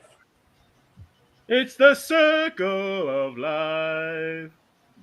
Yeah, Why not a square? Because So it's not continuous. That's what you think. all right. At every end, Bev there's pops a new out beginning. as a praying mantis, turns back into herself as this 2-foot tall woman, red hair, green eyes, and just a smug smile, just knowing she got it good, kicking everybody's butt. Now, mind you, Spev, I need you to do a perception check after you do a rolling to die, All right. so you can see what's around you. All right. I'm going to start with the rolling to die. So here we go. And Llama, tell me what your initiative was. You mean the initiative roll I did earlier? Yes. 6. Okay, that actually works perfectly because you should be going late. And Donnie, what about you? For you, before I get Dom's rolling to die. Pardon? What was your initiative? Oh, 9. That's even funnier. Okay. What is your rolling to die, Dom, as Spev the Hunter? 16 light, 12 dark. Okay. All right. So you pop through. You pop up and scare the hell out of somebody. You said you had a 20 for your initiative? Yes. All right, so you and Chris both have to roll a 1d20 and tell me what that is, and whoever's is higher goes first. All right. Because both of you have a 20. I got a 14. I got 11. So I go before Sev. Yep. Yep. Okay, so now that we have that all situated, I need the first to go will be Valnir and his Zarag. Both of you just start running up with your hammers. What do you do? Okay. How do you surprise and start the fight? Technically, Valnir needs to roll another perception. Well, this is the bridge. Yes, but remember his roll was a 5 + 1 6, and his passive's only 10 or 11. I mean, this time we got an 11 + 1 12. Still not much better.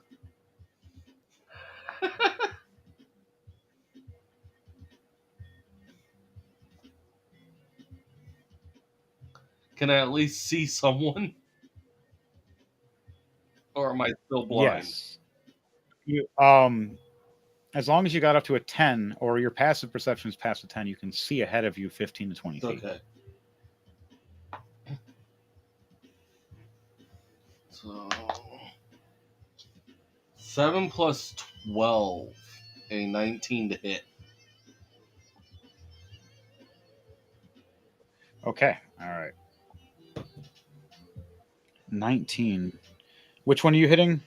Whichever one I was running up to. All right. There is the skeletal dragonborn, and then there's the humanoid knight, or like Roman soldier looking one. You're on the left with, or you're on the right side with Valnir, and you're on the left side with Zrag, as they're both running ahead, right to the head guy and two guards ahead. How do you react? Okay. So basically, Valnir's just going to run up and hit the one that's on his side then. I don't know which one that is. Second, I'm making things taller. And so that was a 19 to hit. All right, so the 19 does hit against the soldier with the shield. It's his normal one.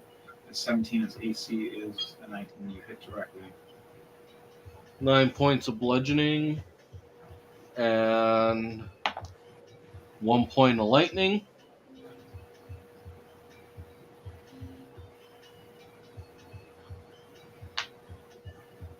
Next, backswing.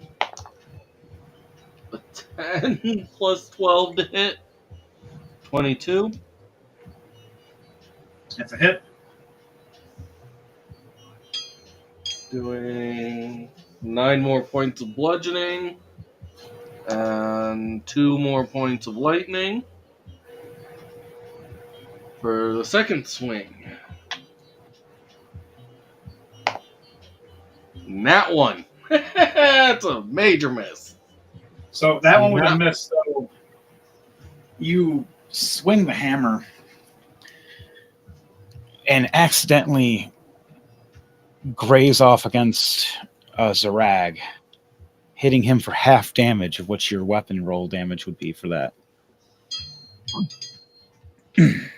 Another 9 points. All right.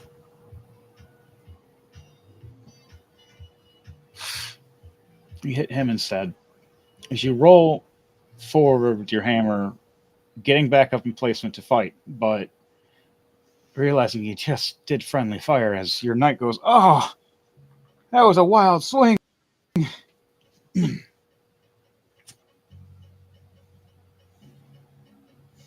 What do you do? And then he still has the backswing and the bonus action. Okay. Backswing's a 13 + 12. 25 to hit. 25 does hit. It's going to be... Geez, this is just really liking 9 today. 9 bludgeoning again. 1 lightning. All right, so 10 points altogether of damage. Struck. With the bludgeoning being double damage against the undead. As you smash through the shield and you hit through... He's not dead yet, but he is hurt and surprised. Like the skeletal knight is trying to stand back up. Bonus action. Skeletal. So, I need him to make a Constitution save. okay.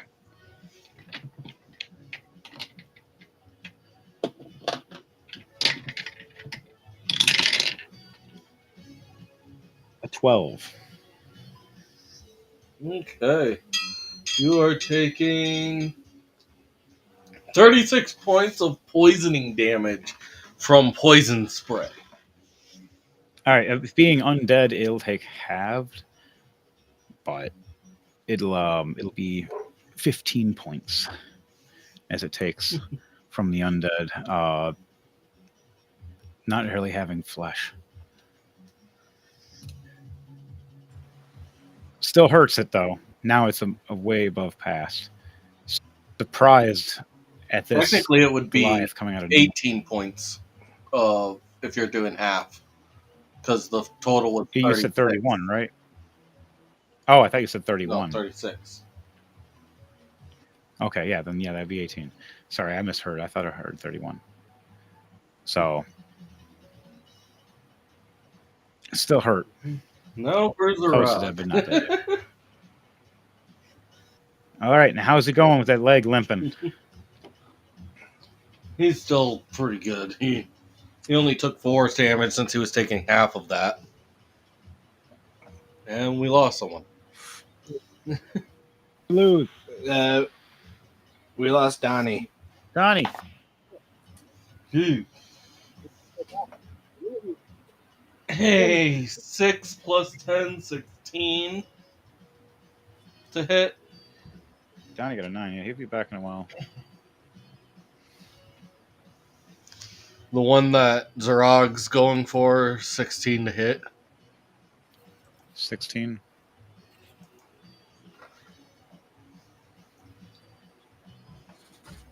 Does that hit? 16 does not hit. As it raises its shield up and blocks for an AC of 17. And then with the backswing, it's a 14 plus 10, 24. You hit. The first hit, it blocks the shield as you come right back up like playing golf or Doing 9 crochet. points of bludgeoning. And that turns to 18, and you crack it in the head. For the bonus action? How do you want to do this? Oh. He's dead now. Yeah, how do you want to do this for that? Wait, I thought we were going after 2 different people. No, I thought it was the same guy. No, I said that Valnir's going for the one in front of him, and you said there were 2 people in front. So Valnir went for one. There's one left on the right. Okay, so he's going after the harder character. That's funny. So he goes after and hits him, and if that's the case, the AC for him is actually higher. Sorry, I thought you were talking about the other guy you were just beating the living crap out of and almost killed. No, if you hit him, his AC is 19. Yeah, the backswing was still a 24, so that's still 9 points of damage. That one still hit. He took that damage. As you look up and see this undead dragonborn smiling at you with its skeletal features. Bonus action Pulling on. is an 18 plus 10, 28 to hit. Doing 8 points of bludgeoning damage. Backswing, 13 plus 10, 24 to hit. Or 23 to hit. 23 hits. Doing 12 points of bludgeoning damage. And that's all they can do. All right, so that'll end their turn. I just realized I still need to roll for the hands. Oh, yeah, you can do that.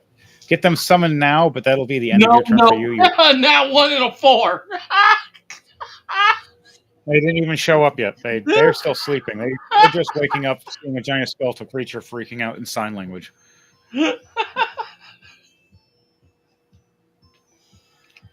Yeah, the dice is like, yeah, no, you ain't getting these two. Donnie's back. All right, so Grismont. Where is Donnie? I don't see him back. Says he Someone said returned. returned.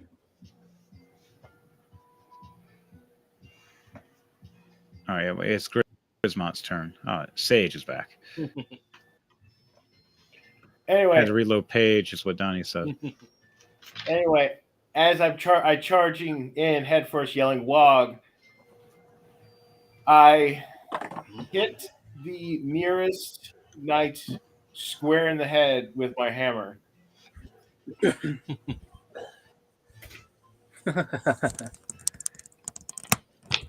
is it? I don't know where Donnie is. I'm waiting for Donnie to pop back in. He'll pop back in a little bit. All right. So Grismont, do you rage first before you do anything, or is that what you're doing? Yeah, fine. Let's rage. All right, you rage. Then you're gonna do this. Yeah. All right. So which one was it you're attacking? The one in the middle. All right, you can run past the other two as they're fighting. The other guys are more occupied and pay attention to them. You are going to head forward to him. He's going to have retaliation, so the second you attack, he's going to attack back. What is your first swing? Right to his midriff. Because he sees you coming. I got a net 20 plus 11, 31. All right, so you definitely hit. He tried to hit you with a 17, but I think that misses. That does. I have 18. And I do 10 points of damage, but since he's undead, I do double since it's my hammer. Yep. And that's 20 points. And I push him back 10 feet. All right. So he slides back under the bridge cover cove in the shadow and the darkness as you see him slide back.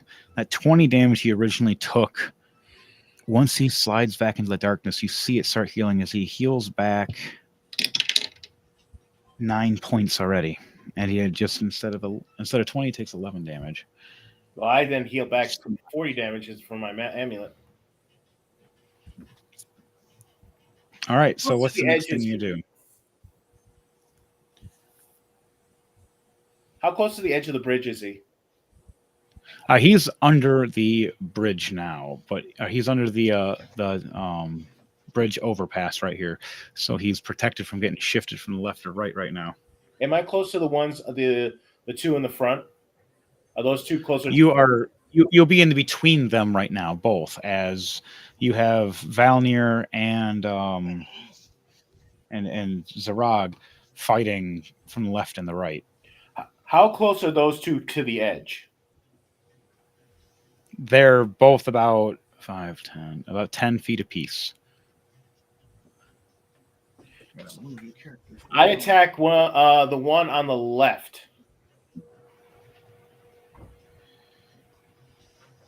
With my hammer again. No, that works.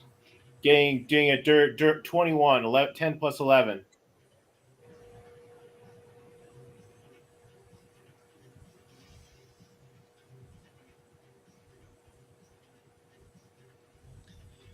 All right. I got 10 plus 11, 21.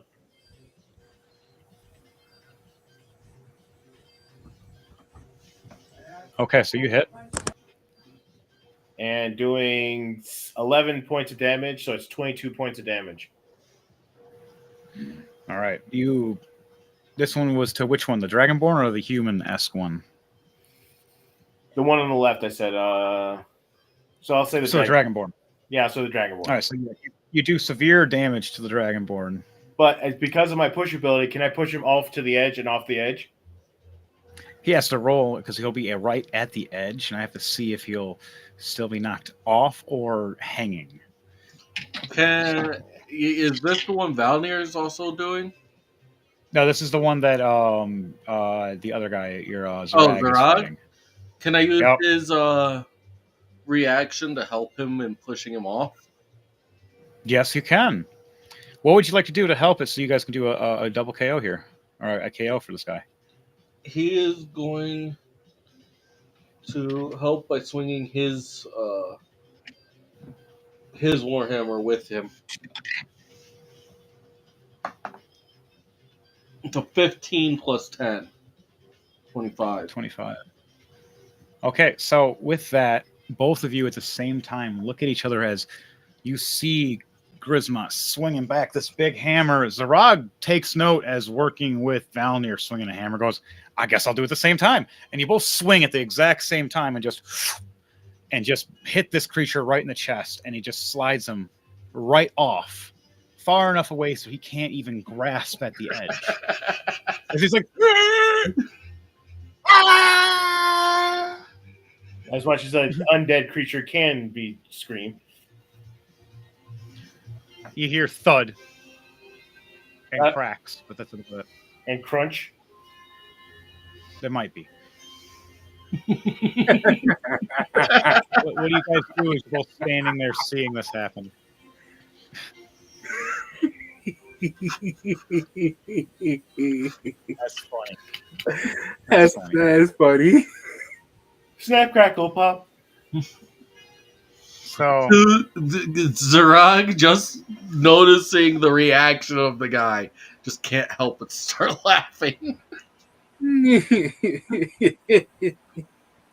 Grisma also starts chuckling. Mayhem shaking his head. A bunch of chuckleheads.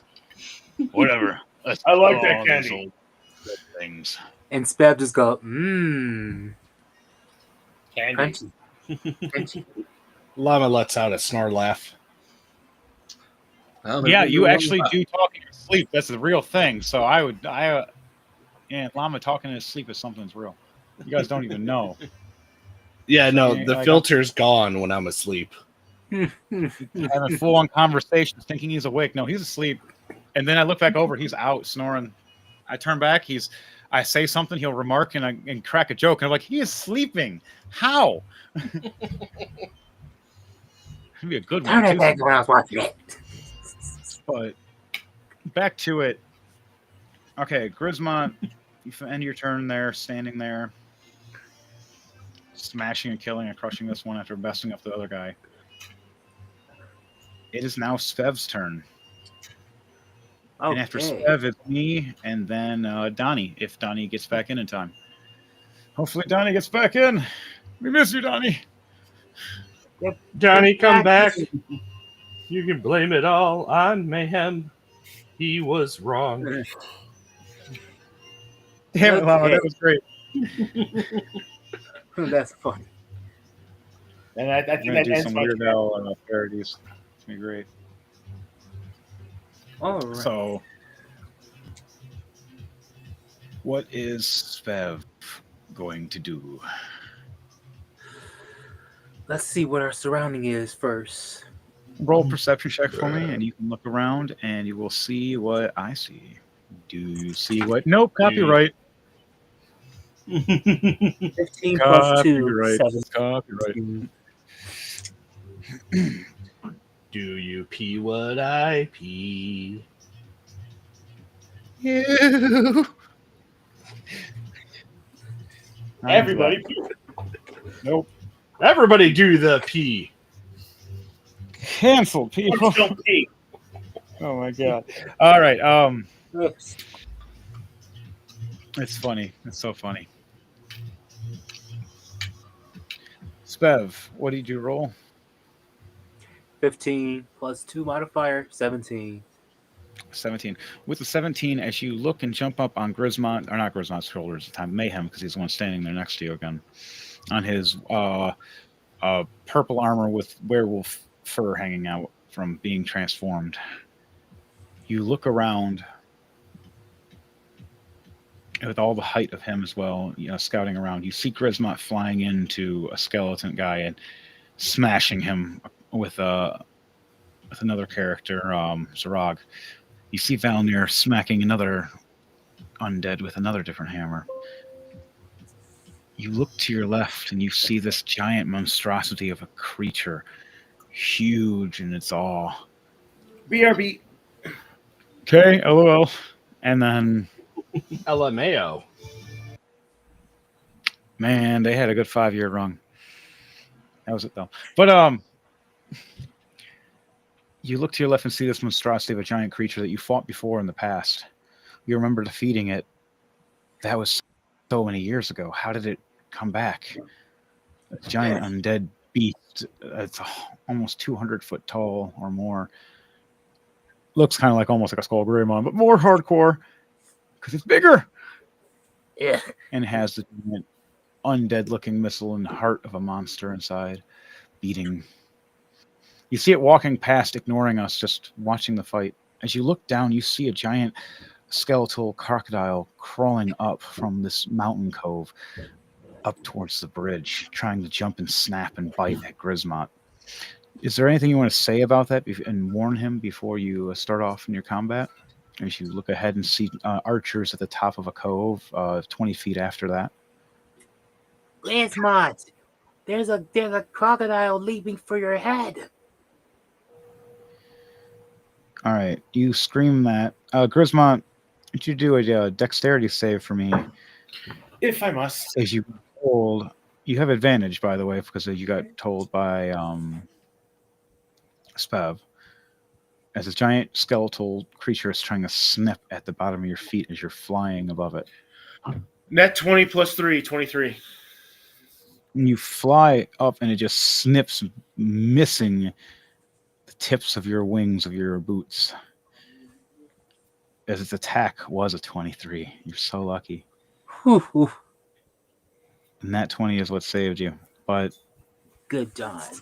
Got so close as it nipped at you. You flew past and came back down near the bridge area, realizing this giant skeletal creature is trying to bite at you. All right. What do you do now for Spev as you've seen this all happen and Grismont was like, got away and just looked back? Like, did you thank Spev at all, or did you just stay more surprised the giant croc trying to eat you? Come on. Me? Yes. Yeah, I'll thank him. Thank her. Yeah, it's Spev's a lady. A 2 foot tall lady, red-headed, angry, green eyes, that can turn into whatever the hell she wants.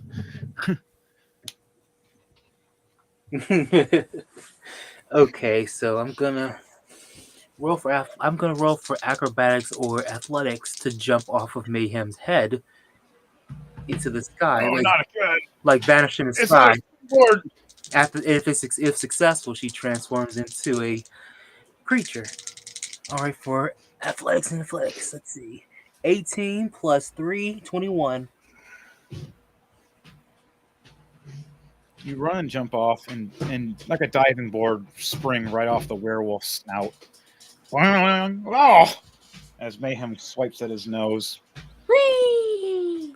You jump and fly above, doing a somersault. Disappears in the sky. Like, where the heck she go? All right. So she transforms into a gorilla. Nice. And then she comes back from the ground and lands on the ground and comes back as a gorilla.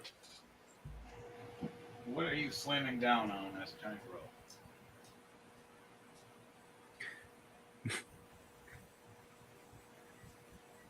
Ooh, what I'm slamming down on. Oh, down to the ground. Let's roll for. Let's see if I roll to land. Do I roll for hit giant undead crocodile? Yes.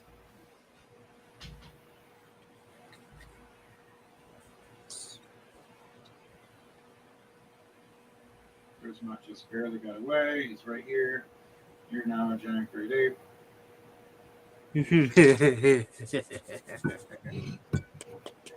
Going scooter on our asses. Raizarus. Going primate.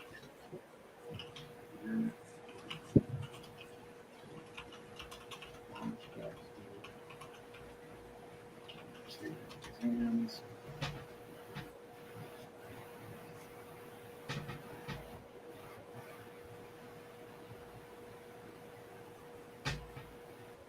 Okay.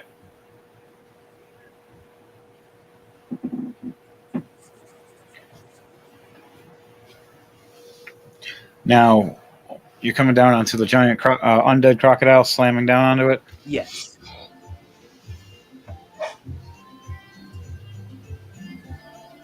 That's exactly right. All right, roll for an attack for me. You get a +10 to your strength Here we for go. being a giant great ape. A 16 plus 2, 18. Okay, and that's +10. So 18 plus 10 is 28. 28. That's 28 damage onto this undead creature, and it gets doubled for being a blunt hit because you're punching it with your fist. Ground pound.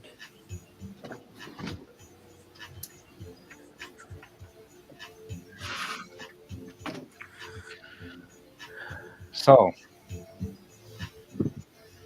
that's your first thing you do. You have one more attack, Let's go. 20. Right. and that's all you can do after that. It's just one more hit, and you had to do a bonus action for transformation. Uh-huh. So I'm going to go ahead and do one more attack. Let's see what we got.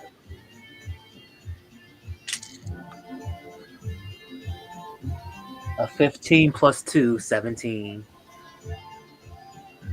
Okay.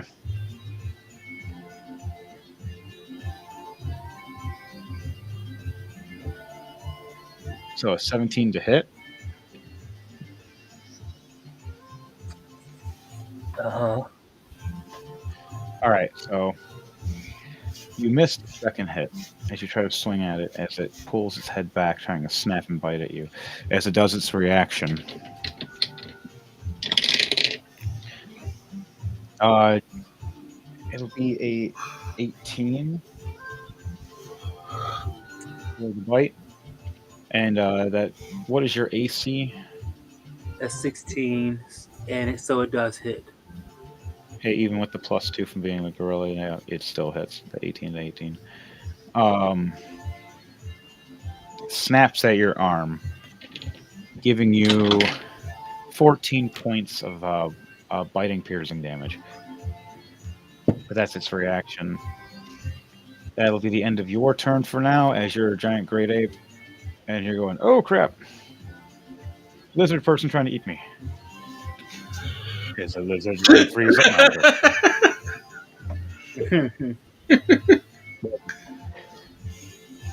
Oh man, that's great. So next on the list is Mayhem running across, and you hear the monster going, "You want to have a chance? Or are you gonna fight me?" As Mayhem slides across 18, oh, double 18s, even better. It's a critical plus the +8. Slides across. I'm not going to use athletics. It's +11, even better. Slides across and just kicks him right in his knees to the ground, taking him 16 points of bludgeoning. As he hits the ground, Mayhem scoops him up for a slam using his strength as a +5. 14 plus 5, so a 19, and lifts him up to give him a mean power bomb across the ground with his lightning claws on top of that. That's 11, 22 plus lightning claw damage. 1 on one side and 12 on the other. That ends Mayhem's turn as he drops him down, spits blood at him, going, "That's my answer."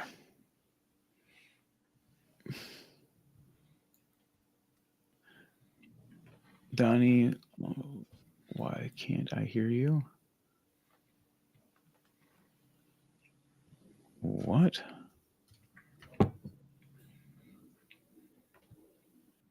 Can you guys hear me? I can hear you. I can hear you. New phone. Who Everybody else dis? can hear me. Loud and clear. Yeah, no, Donnie. All right, no, that's good. Is Donnie Donnie just actually said he- still in the thing with us entirely? Because I I don't see know. his. I don't see him. Neither do I. Yeah, I think He, he like, might have disappeared. accidentally. Kicked himself?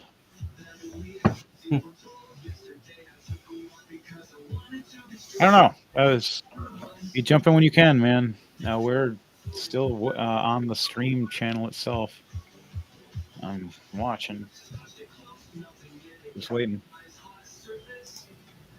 Because your turn is going to be coming up soon anyways. Actually, right after mine.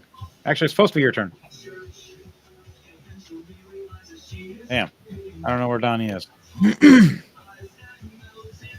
So, Donnie, for Gronk, cast Bonk with his mighty club, this undead skeletal. What's going on here? I'm still backstage from how I don't see him.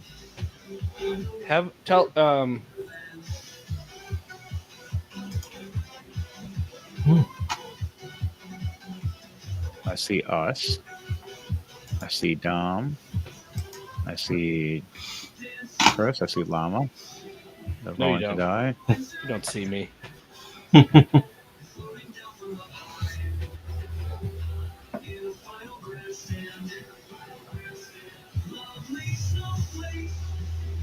I heard it pop for a second, but I don't see anybody.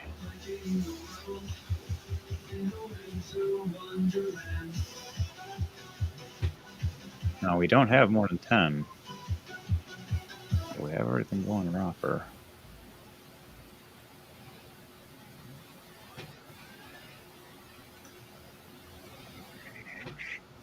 Here, we'll go with this one.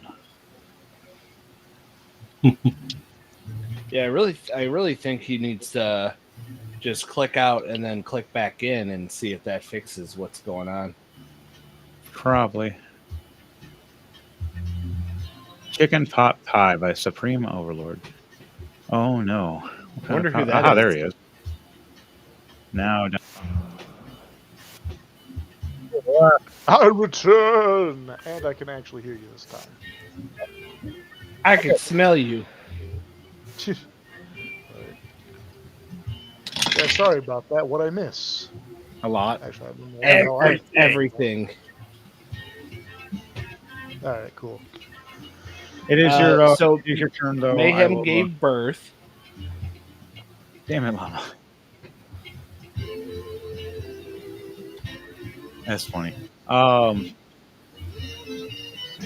He's lost again. For Gronk. He has returned to the void. I hear him. And then he's gone. Where's he at?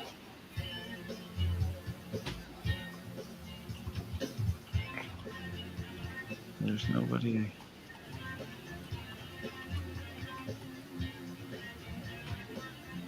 Donnie, come back. Yeah, that's what I'm saying. He just popped him out, and he's not here. Reese. Weird.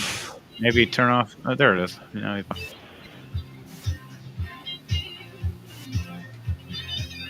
Okay, now I'm back. Yeah, stop doing that. I wish I could, but here's the worst part about it. I can't just reload the page. I have to exit out of it, then I have to rejoin from the link in the Discord server. Oh wow. Oh, it's just retarded. Hey, just How did? Okay. Yeah, so Let's the see. question is now, like, what's happening that's making this happen? Mm-hmm. I don't know. That's what happened last time. Is that he would be in for a while. It He'd be was fine, and then working just fine. and then it goes nuts and it kicks him over and over. He's the only person that does it to. I'm not even touching anything. Well, have you tried touching him? Damn it, Llama. We're gonna go with Llama for your turn until Donnie gets back. If not, we'll just run something by for Gronk. So Llama, you see all this combat happening. What does your Llama randomly do with its unicorn horn and all? As there's one skeleton, you're 15 feet from you, and then another 25 to 30 feet is where Mayhem just slammed one, and he bounced around. My pet llama closes his eyes and charges head first.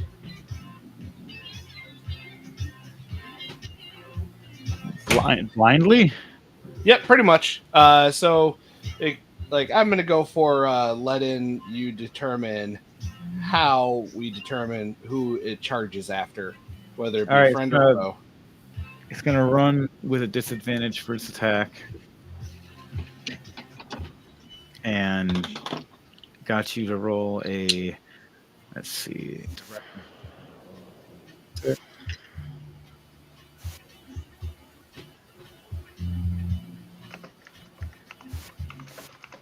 All right, you go to the far right.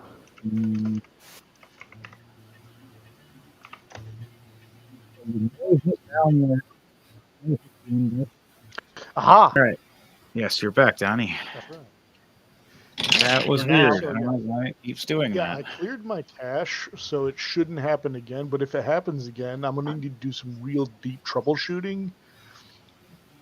Yeah. Because this is getting ridiculous. Yes, so what's happening when you poof? It's giving me an error.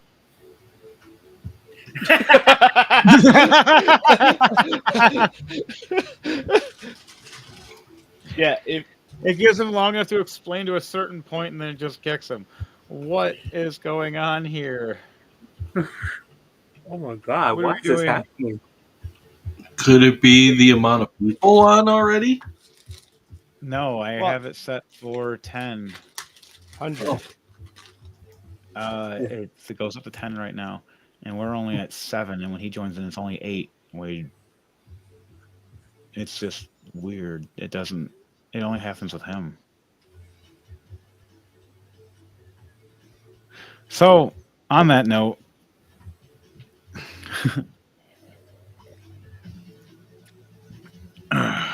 this unicorn Unilama. Yep. I need you to roll. You need me to roll what? An attack, please. So it'll be a roll 1d20 plus 1d20 plus what? Technically, it's 2d20. It's whatever it is. You pick the lowest of the 2d20. Is this microphone jumping around to different mics? Wait, who? What? I don't know. Like every time you try to speak a second ago, on my end at least, like it sounds like it's changing microphones on you. You want me to roll 2d20s? Yes, 2d20s. And you take the lowest of the 2. The 8. You take the 8 plus 6, and that'll be your attack. So it'll be a 14. The skeleton dude, because he is down, doesn't have a shield anymore because his arm's broken. To 14 is his hit points. But for Valnir, what is your AC, Valnir? 22. You're fine. You see this coming. You know you sense it. You just step back and see a llama flying past you. As it screams, horny, horny llama. In the background, this werewolf with this weird droop on his head. What is going on here? Just laughing. Oh man, it's funny. the skeletal creature trying to get up and stand up from being smacked by 3 different hammers, going, "What just happened? Oh, is that a llama? Wait, it has a horn." It's How the much llama damage are corn. you doing? It is a llama corn. We have okay, it'll be a 16 points. So 16 points of damage with the magical llama corn. How do you want to do this, llama corn? What? This is a new one for me. You get to kill the skeleton that Devante was just playing racquetball with its head. Charges its crotch head first, yelling "horny, horny llama," while having its eyes closed. Because it's in a downward position, you charge at it and it turns around. You smash through its whole body until you reach the skull, and the horn cracks through, and you just have a skull hanging off your head. And the rest of the skeleton creature shatters apart everywhere.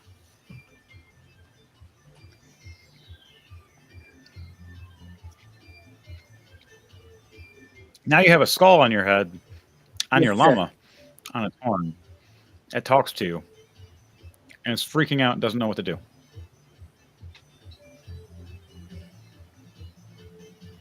Yeah, we lost Donnie again. I just looked down and he was gone. I'm like,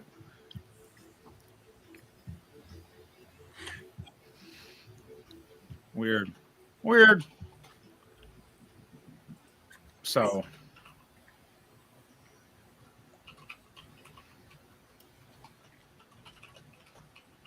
what else do you do, llama? At the end of your turn with your attacking llama, you can attack one more time. The other guy is about 15 feet away. That mayhem just slammed. If you do a perception check, you can see further. There is another enemy past that.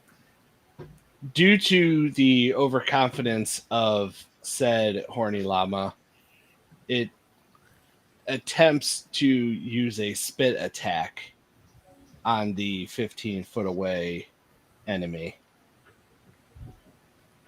Your spray is about 20 to 25 feet, isn't it? Yeah. Oh, dear. All right. Roll for a spit spray attack. That's acid spit. D20. Yep. Roll a D20, and this is a plus 6. Oh, shit. Nat 20. Oh, crap.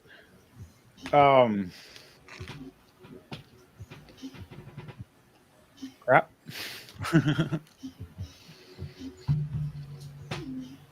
Your llama spits this corrosive acid all over this zombie-like guy with a big weapon as it melts all his skin off. Him screaming in pain. As now he's a skeletal figure, looking at you enraged.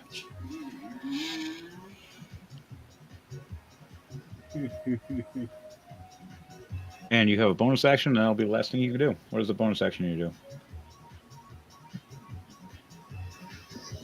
do?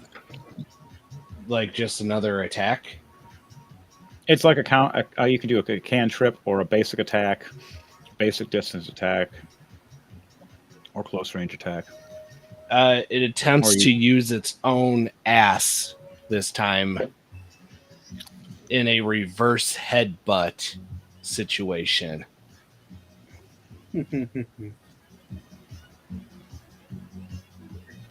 So butthead, okay, if you would. Roll for an attack with disadvantage, with disadvantage.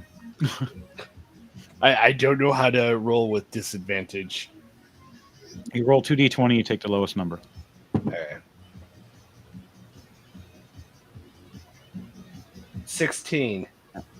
Damn, and I got another nat 20 on that. Let's see. Oh, damn. But yeah, 16.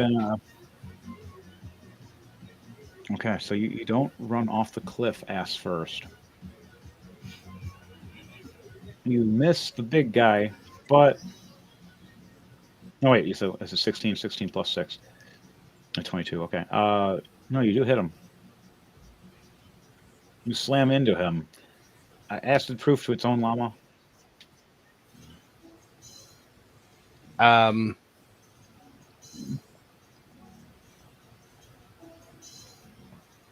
Somebody flip a coin. If it lands on tails, then no. All right. Thunderbolt. The coin of justice. I have a coin somewhere. I just don't know where I put it. Tails. No.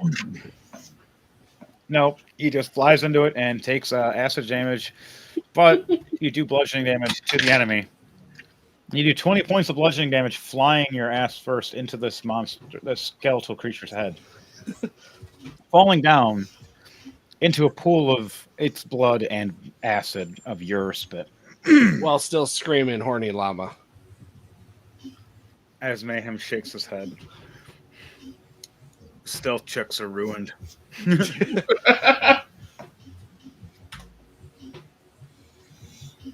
Here's the funny thing, though. Llama, Yeah. you flip forward and slide. I want you to roll a perception check for me for a moment. Donnie said once more. Oop. Click the wrong thing there.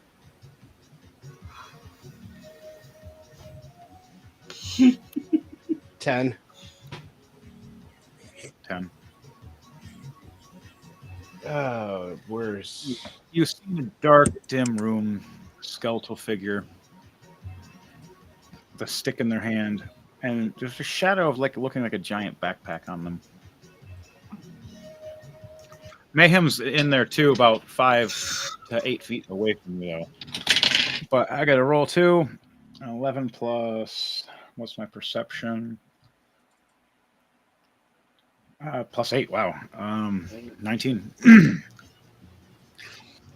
I see a skeletal character with you, with a stick that turns to a torch as it lights up, and it illuminates the room. A skeletal creature with a backpack that's a giant barrel bomb that says kaboom. Oh no.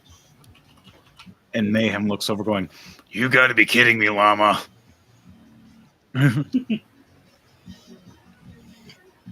What does llama say before something happens? Llama talks in his sleep and just says,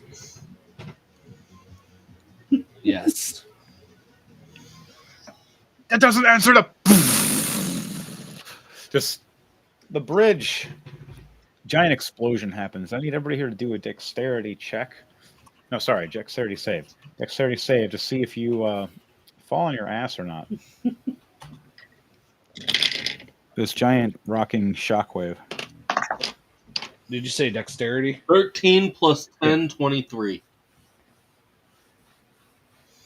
Okay. For Valnir, Zarog. 13 plus 3, 16.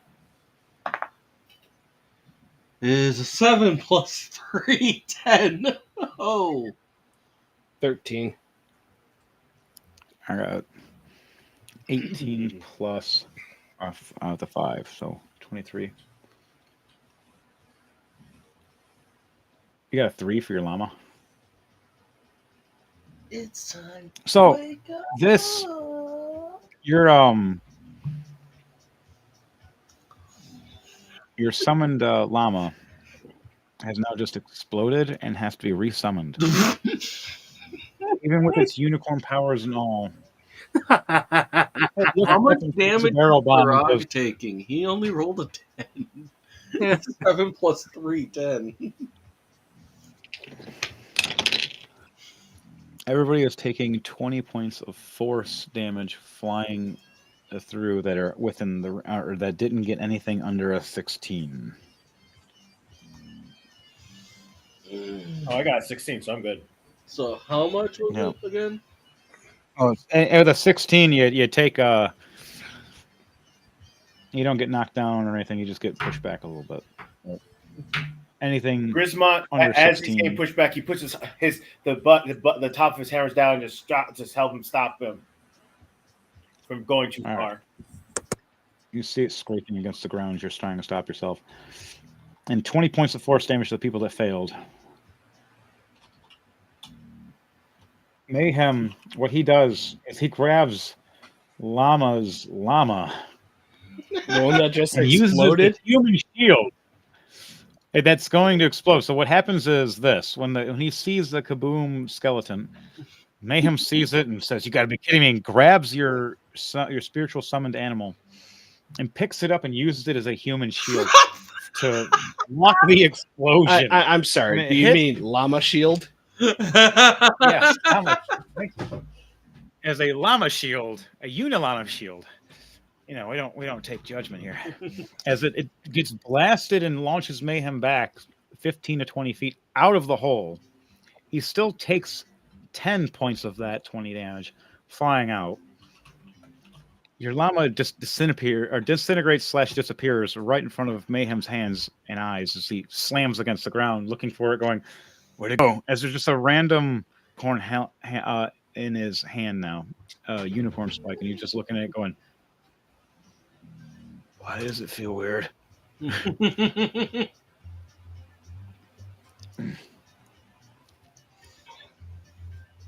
That's funny. But it's broken up for now. Those monsters are gone. There's a big hallway. The guys that were upstairs that were getting ready to fire at you guys, because you activated that thing early, it shot the explosive up and killing them as well, launching them both off. I guess it was a good thing to let it go off. As you run through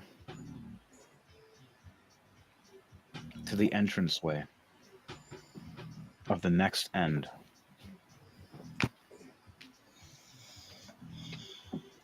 yeah, man, that killed even the skeleton dude that was in there. Oh, that's wrong place. You guys got this. He exploded here. These guys are fine. Oh, this guy got blown up. These two guys are blown up.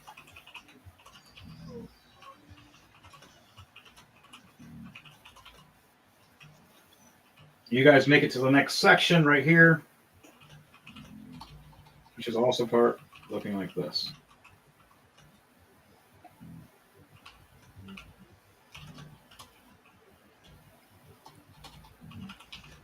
And a giant gorilla appears. Can't go wrong there. All right, for Donnie, we'll have his Gronk run through and be one of the first people to come and hit some of the skeleton guys.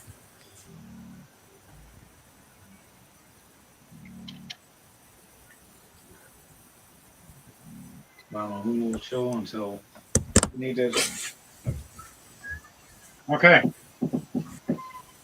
Well, technically, Dom is still fighting the giant gorilla or the giant skeleton thing. He has to get it off first. So, where are we after that? I don't see Donnie anymore. He might pop back in. We'll find out.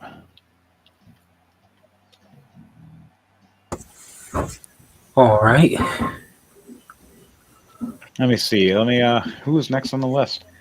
Top on the list is Valnir, and then it's going to go Grismont, then Spev. So, big explosion happens. You knocked out most of those guys. You ran ahead.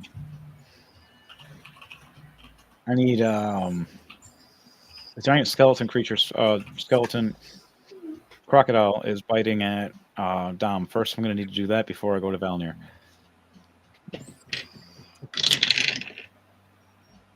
It's an 8 plus 10, an 18. It does hit your AC, so it gets a chomp again. Adds 30 more damage to your temporary hit points. But it misses the second bite with a 16. As it tries to chomp down on your arm again, it gives you a chance to pull your arm out now. I need you to do a dexterity save for me. All right. Here we go. For Dom. A 13 plus 3, 16. 16. Okay.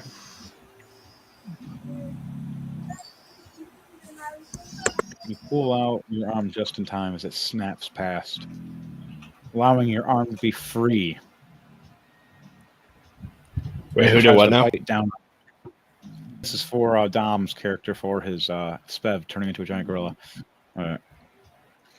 Their giant crocodile try to bite Spev's arm, and she pulled away, and she's gonna see if she's about punching it in the head. So that'll be back when it's her turn now. At least got her arm free, so her arms are free now. Now it's back to the top. Devontae with Valnir. What are you doing with Valnir? So the guy I was fighting is dead now. Yes, thanks to a unicorn llama that pierced it, slammed it, and then got used as a human or as a llama shield for Mayhem to knock it. Am I able to see the undead dragon or alligator thing?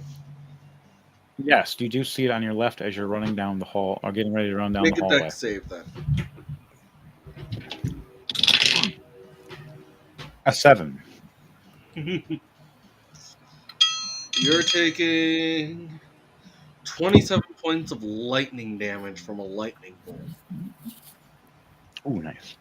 So it's zapped severely. It starts slipping off the edge as you see it slipping. Make another dex save. A 7 again. I cast Earth Tremor at 3rd level, doing 16 points of bludgeoning damage, as well as knocking it prone. So does this shake the bridge? Mm-hmm. Or just the monster? Okay, so the whole bridge. It shakes the ground within range. And there's All right, so everybody within range, there'll be Dom. Maybe all of us still. We all still have to make the a dex save as well. No, it's since I'm targeting the creature, it's 10. It's a 10-foot radius. Okay, so it would just be the creature. If you're focusing just on the ledge of it, then it wouldn't hit Dom. Yep, that's so mainly what like I'm doing. Is just focusing on it, mainly. Okay. Trying to avoid friendly fire. That makes sense. So you do that. After you do that, it falls down and snaps off the bridge. And for the bonus action, a nat 20 plus 6, 26 to hit. Okay. Doing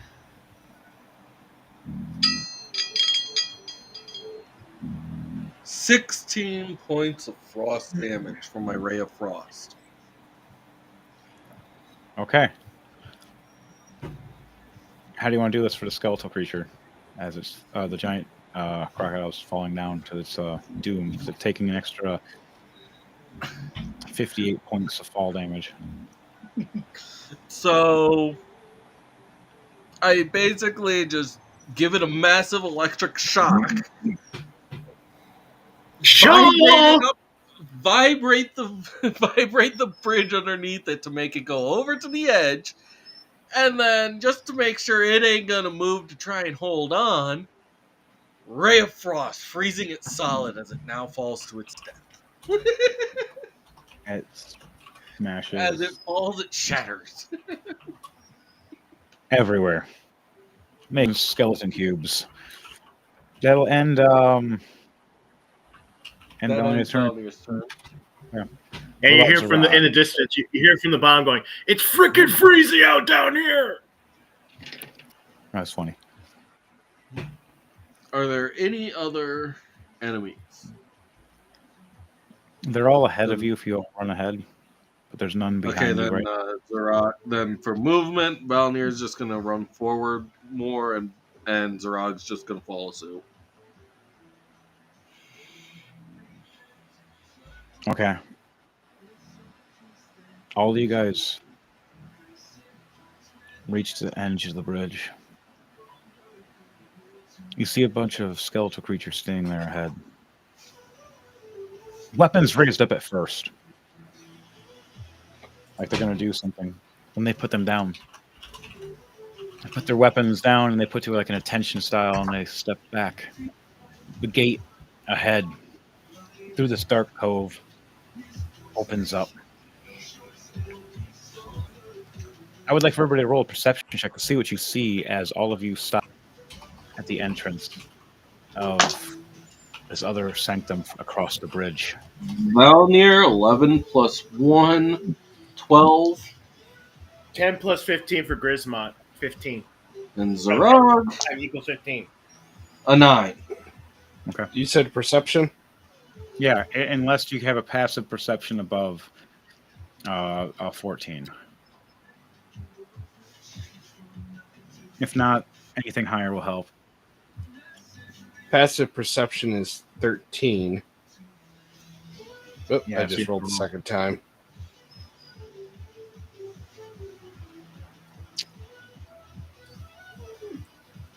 Anyways, yeah, if you want to use my first roll on that, I accidentally hit it a second time. That's fine. So, you guys see these skeletal creatures standing at attention, laid out, about 8 of them, 2 on each side, across 2, 4, 6, 8. Door opens up, magical runes above, light. You see this dire wolf walking out as a mount with a womanly figure on top, walking with her magical bow in hand. Flowy red hair, long, bright, fiery red. Their green eyes and elvish features. Kind of arrogant.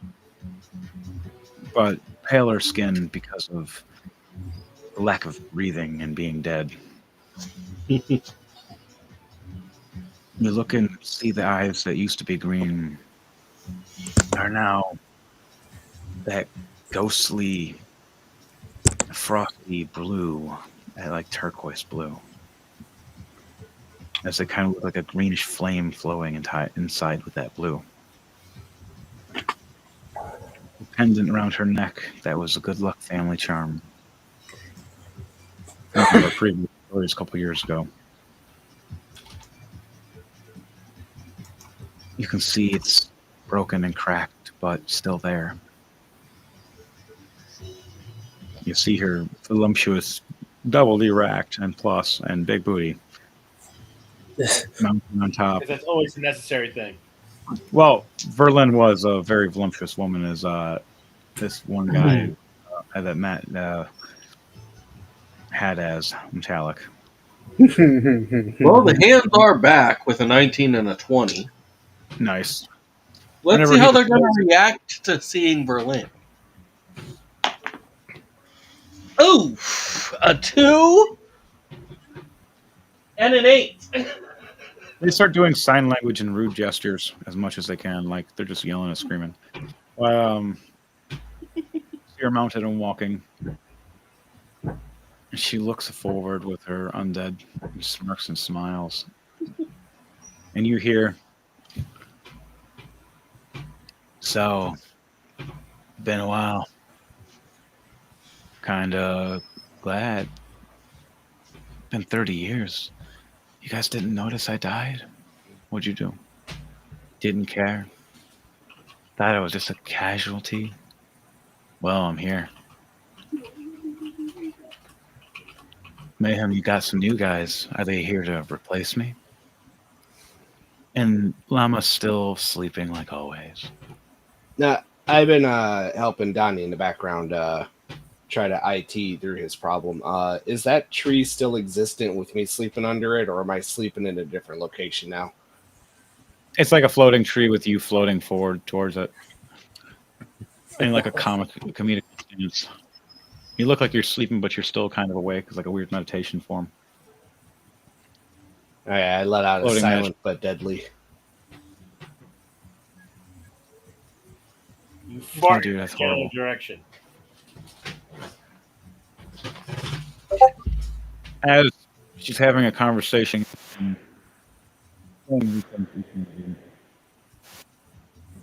I'm sorry, what? Okay, so I wasn't the only one that heard him go muffle. Like Johnny 10,000 comes in. years. Can Yeah, give so you such a crick in the neck. yeah, hopefully that fixes Donnie's problem. Yes. All right, thank you, Llama, Knock on for wood. helping out with your magical powers. Yes. Magical IT powers using his Yeah. IT skills. All right, My you look IT forward. powers? Nah, I just used ChatGPT and kept punching in shit. Right. That's even funnier. Thank you, AI. So, you guys see her raise up her bow. She smiles, going, "Listen, it's not personal. It's horrible. It's more something got my mind in different wraps."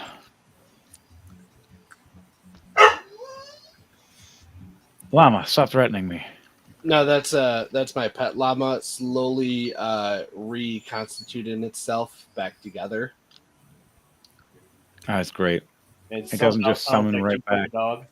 No, it just takes a little bit. That's funny. I'm gonna cry. And she looks back, going, "Last time I thought was PvPs, but now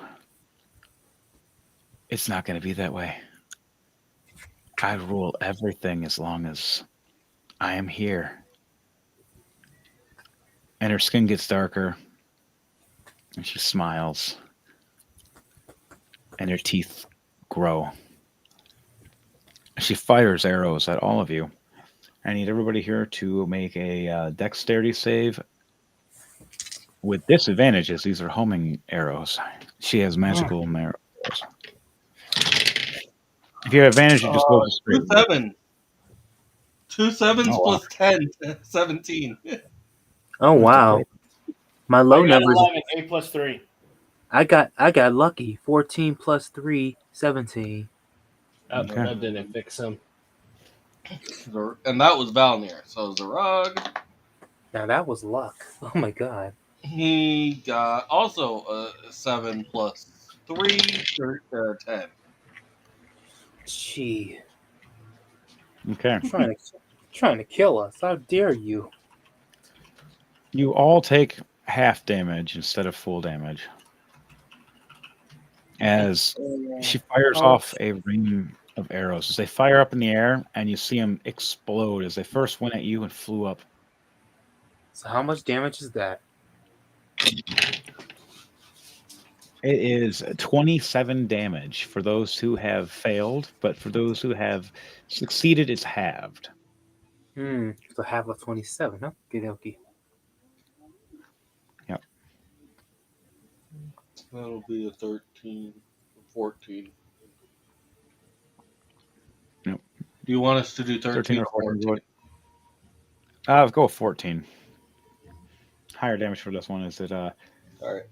Berlin doesn't mess around. If you notice, as you see a womanly body, you hear a man's voice, though, as it's kind of the curse that was given to this character. And he had to face off against him and destroy the person that destroyed his family. Just to get possessed by a undead necro slug during combat. That was trying to help all you guys out and instead had something horrible happen. Okay, so that was the first thing she does. Turns right around and just starts walking back, giving the finger. What do you guys do in a reaction after this all happens? You get rained with arrows, and you just look back, and she's heading back in, waiting. Griswold starts pulling the arrows out like, stupid zogging git. That was not very nice. Bev roars loudly as she just enraged by Berlin's betrayal. You guys. Valor chucks his hammer at her. Throw your hammer.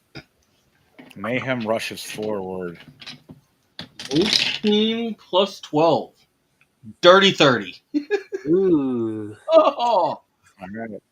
Now, Oh, let's see about. She turns just in time, even after it does hit her. She goes to try to catch it.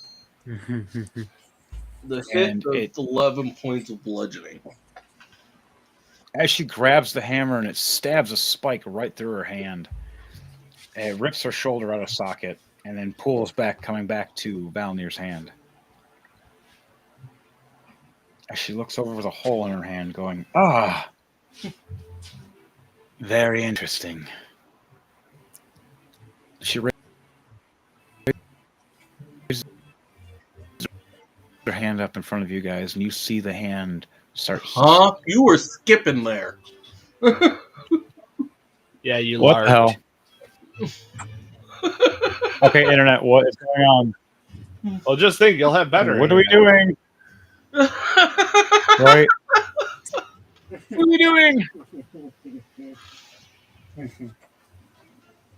I'm allowed to chew my gum, damn it. Drink my coffee. Kick ass. Maybe not in that order. So she pulls the. So she's standing there with a hole in her, doing what? Going. Raise your hand up, showing you the hole in her hand, and then you see the hole healing up, bones growing back, and her hand coming back to normal as it just clenches, but just in a darker form every time, just different layers. Oh. And she smiles. You're gonna have to do more than that. You see, Walks that through. was just a distraction. And as Griswold pulls out the last arrow, he goes, "A Zodiac good one," and chucks it over. As you do that, you realize Mayhem was rushing that whole time with an attack of a 19 plus 12. Claw arms right after her. 31. And she looks over, and all you see is a claw right to her face. After talking crap, looking at Valnir, and then here's Mayhem at her left, and she's like, "Oh shit, you son of a..." I'm gonna see if I knock her off the horse, or knock her off her mount.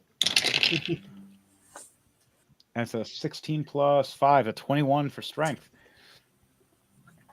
She flies off her mount, Undead Wolf, a dire wolf, as he slaps her across. She looks back, pulling out her bow and slashing at him as it has blades across it. Oh wow, she does 27 to hit Mayhem and slashes at him. Can I use can I check one of my axes to intercept the slash? She's doing several slashes, so you can intercept one or two. Okay, then but never mind. one of them directly did hit. It wouldn't make a difference. All right, now she's going to try to bolt away using Thunder Step. I fail my save.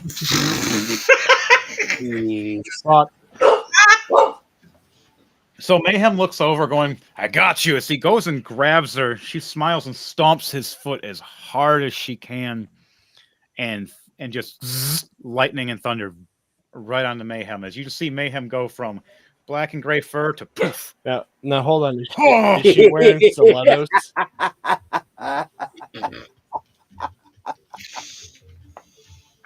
She's wearing boots.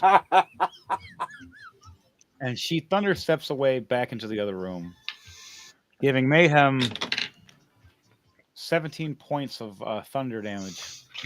And electric damage. 20 points of electric damage from the grabbing her directly, and she's stomping his foot because also bludgeoning. You see Mayhem us all messed up. A bad Oh one. my god. Oh, yeah, I do have that because of rage. Cool. Okay. What what you guys do is the other skeletons have now been knocked back against the wall. They're trying to get back up. The door is trying to close. I say rush to the Mayhem's door. rushing over. Yep. Mayhem's going to rush over and try to do a strength check to hold at the door. Grisma will come back. 17 Will follow. 5. All right, so Mayhem and Grisman on one on each side stop the edge of the door, dropping down. That'll give it time. Now the rest of you guys, I need you to what are your I got a speeds? 14 plus 8. Got a 14 plus 4, 18 for the strength check. I have a 50 flying, 50 walking. Okay.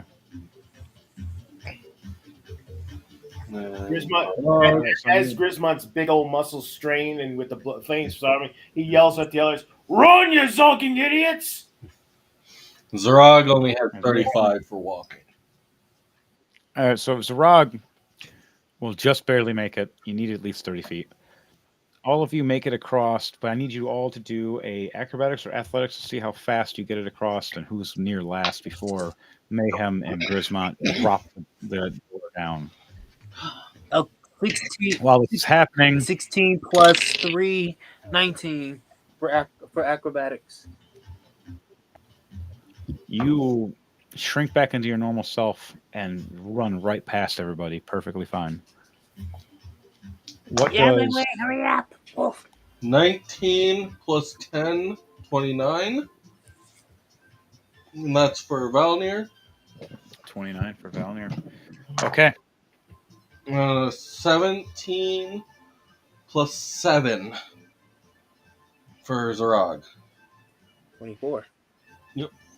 Okay, makes it right through. Lamo, what's your number for you for acrobatics or 10. athletics? 10. You're on past. You look at both me and you look at Grismont. We're both just sitting there sweating, hanging and holding this door. And now, Grismont, you and me need to do a strength check again. I got a nat 20. Woot. Plus 5. Woot. I got 12. Like, hurry up, you two. 8 plus 4. Grismont's shoulder buckles for a moment from the sweat as the gate tries to go down, almost hits Llama, and Mayhem with a nat 20 and plus 5 rages and holds the rest of it up by himself for a moment. Everybody get past now. And as you guys, Grismont, do you rush through? No, I was going to. Are they all through? They're all rushing through. It's just you and me now. I'm telling you to go through before I drop it because I'm the one that got the strength. All right, I need you to do a acrobatics or athletics to see how fast you do it before I drop it and the speed of it. I got a 19 plus. Okay, cool. Getting some good ones today. Come on, Grismont. That's better. 17. 7 plus 10. Okay. You make it through, and Mayhem scoops right behind and stops, and the cage just slams down behind as the skeletal figures try to reach through. As they tried to attack, and they all missed. We enter into the final area.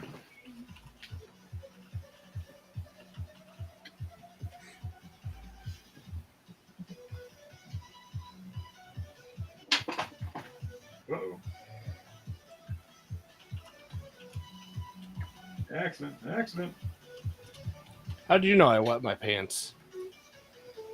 I always know, Llama. I mean...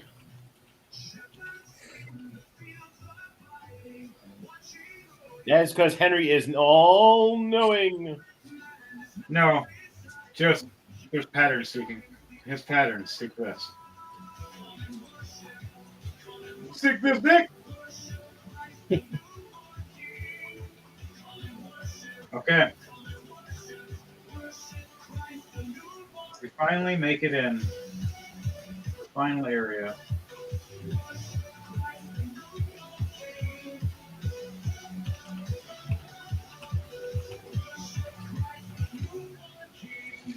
Receiver Lynn.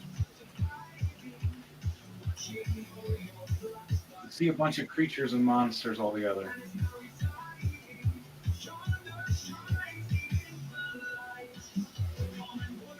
You see Merlin looking over, smiling and smirking.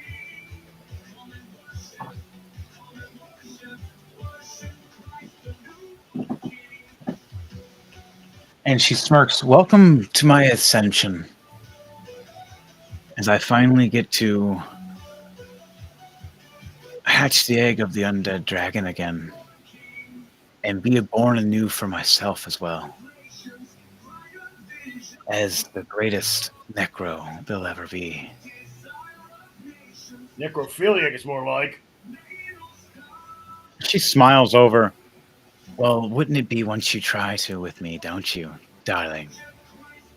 As she smirks and smiles as the other undead lords walk around her.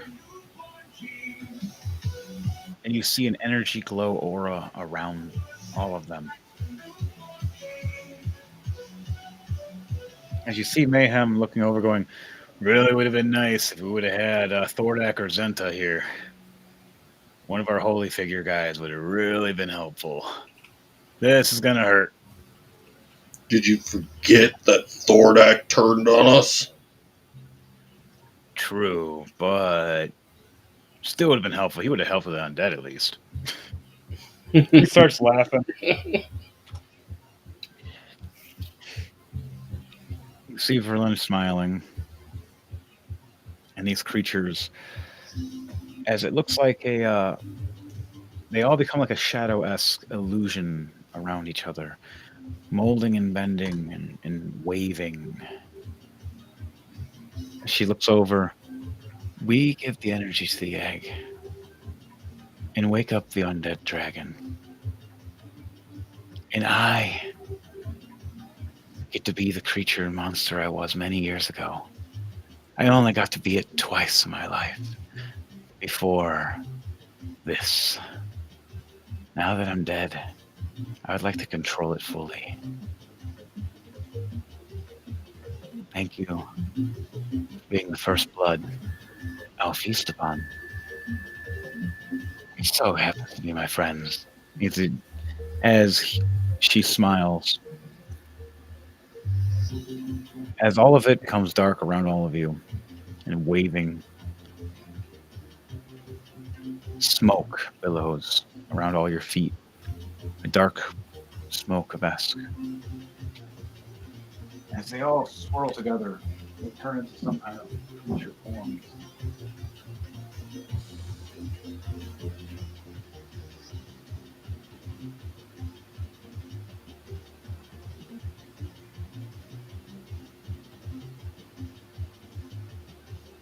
Now, the question is, will I have enough room?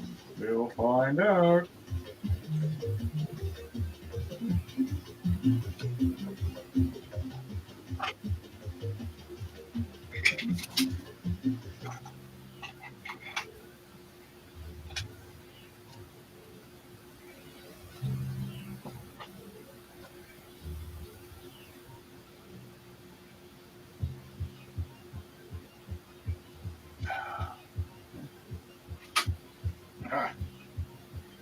I'll put it there anyways.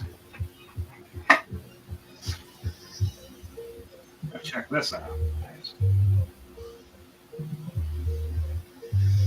As they transform into this monstrosity. Oh, dragon. whoa. Caw, caw, caw. Yeah, I'm The just raven. a birdie too. Yeah. Painted it myself. Oh, now I've seen everything. Yeah, it's pretty cool. Wait, hold on. You've seen my butthole? Okay, Don't lie to me, homie. I didn't mean everything in that. I'm talking about what I've just seen now. Do you want to see my butthole? No. It just wants to blow you a kiss. And why did Well, we this get is me canceled? going left away from that. No.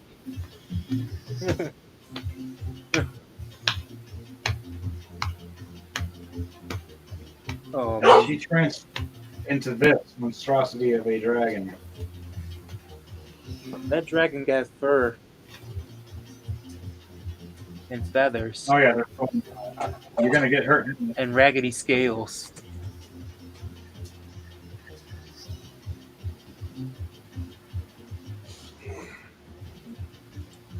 Okay, guys, you see this.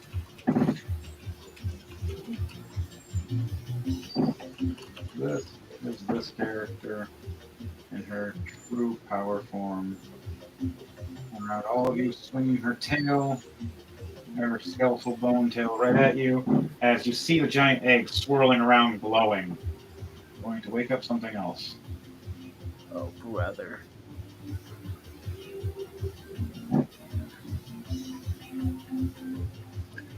All right. You see it on the map. Awesome. Cool. What do you guys say or do? Oh, you can't really do too much. What do you say as you see this? As you're all standing here. Looking at the giant undead dragon. You're looking at this. It's called the Blood Raven Dragon. Uzma just it, slams his hammer to the ground, just gives a big shitty grin. It's like, this will be fun. Mayhem rages as a werewolf and howls with his maces striking up with purple lightning. Lightning crossed his eyes as well. This will be a great ending, Verlin. Your Necro Dragon versus us. Can we stop this evil? Lunal. So, everybody, be ready. This is gonna hurt. I can only heal for so long. Good. I'm What's ready. yours? I'm ready to flock feathers and slice them off. Who's ready? What does Llama Sage say as well, and what does Valnir say? What am I saying to what now? It's kind of like a ending. Prepare for next week. Like say a line. What do you say before it ends? Oh crap!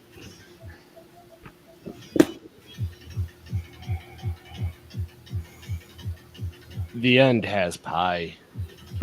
The end has pie. No, that is the greatest thing in the universe. What is the greatest thing? It's not the sword sorcery. It's pie. Valnir. The real number of pie is how many people like it. Valnir is just like, and there goes the extra life bars. Great. Look at those life bars and mana bars. And what kind of bar is that? Neat. All right. But that'll be it for Rolling to Die for this week. Remember, we're done with your bullshit. It's a crazy clown world out there. Now, to you all, and to you all, a good night. And remember, tune in next week. Damn it, Llama. Tune in next week at 6 p.m. every Sunday to around 9 p.m.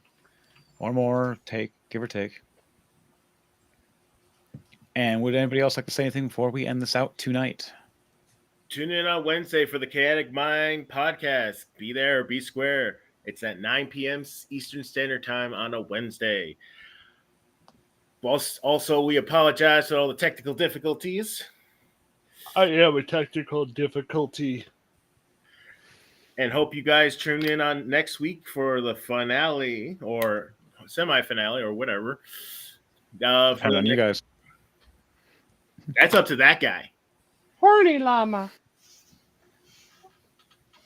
Oh, brother. And for the rest of you guys, anything to say before it ends tonight? Thank you for joining us tonight. We hope you like, share, and subscribe, and tune in next week at 6 p.m. on Sunday. And remember, be safe, be wise, be good people. Be horny. Damn it, Llama. And don't be a llama over here. No announcements as of right now. All right. And hit it, DJ.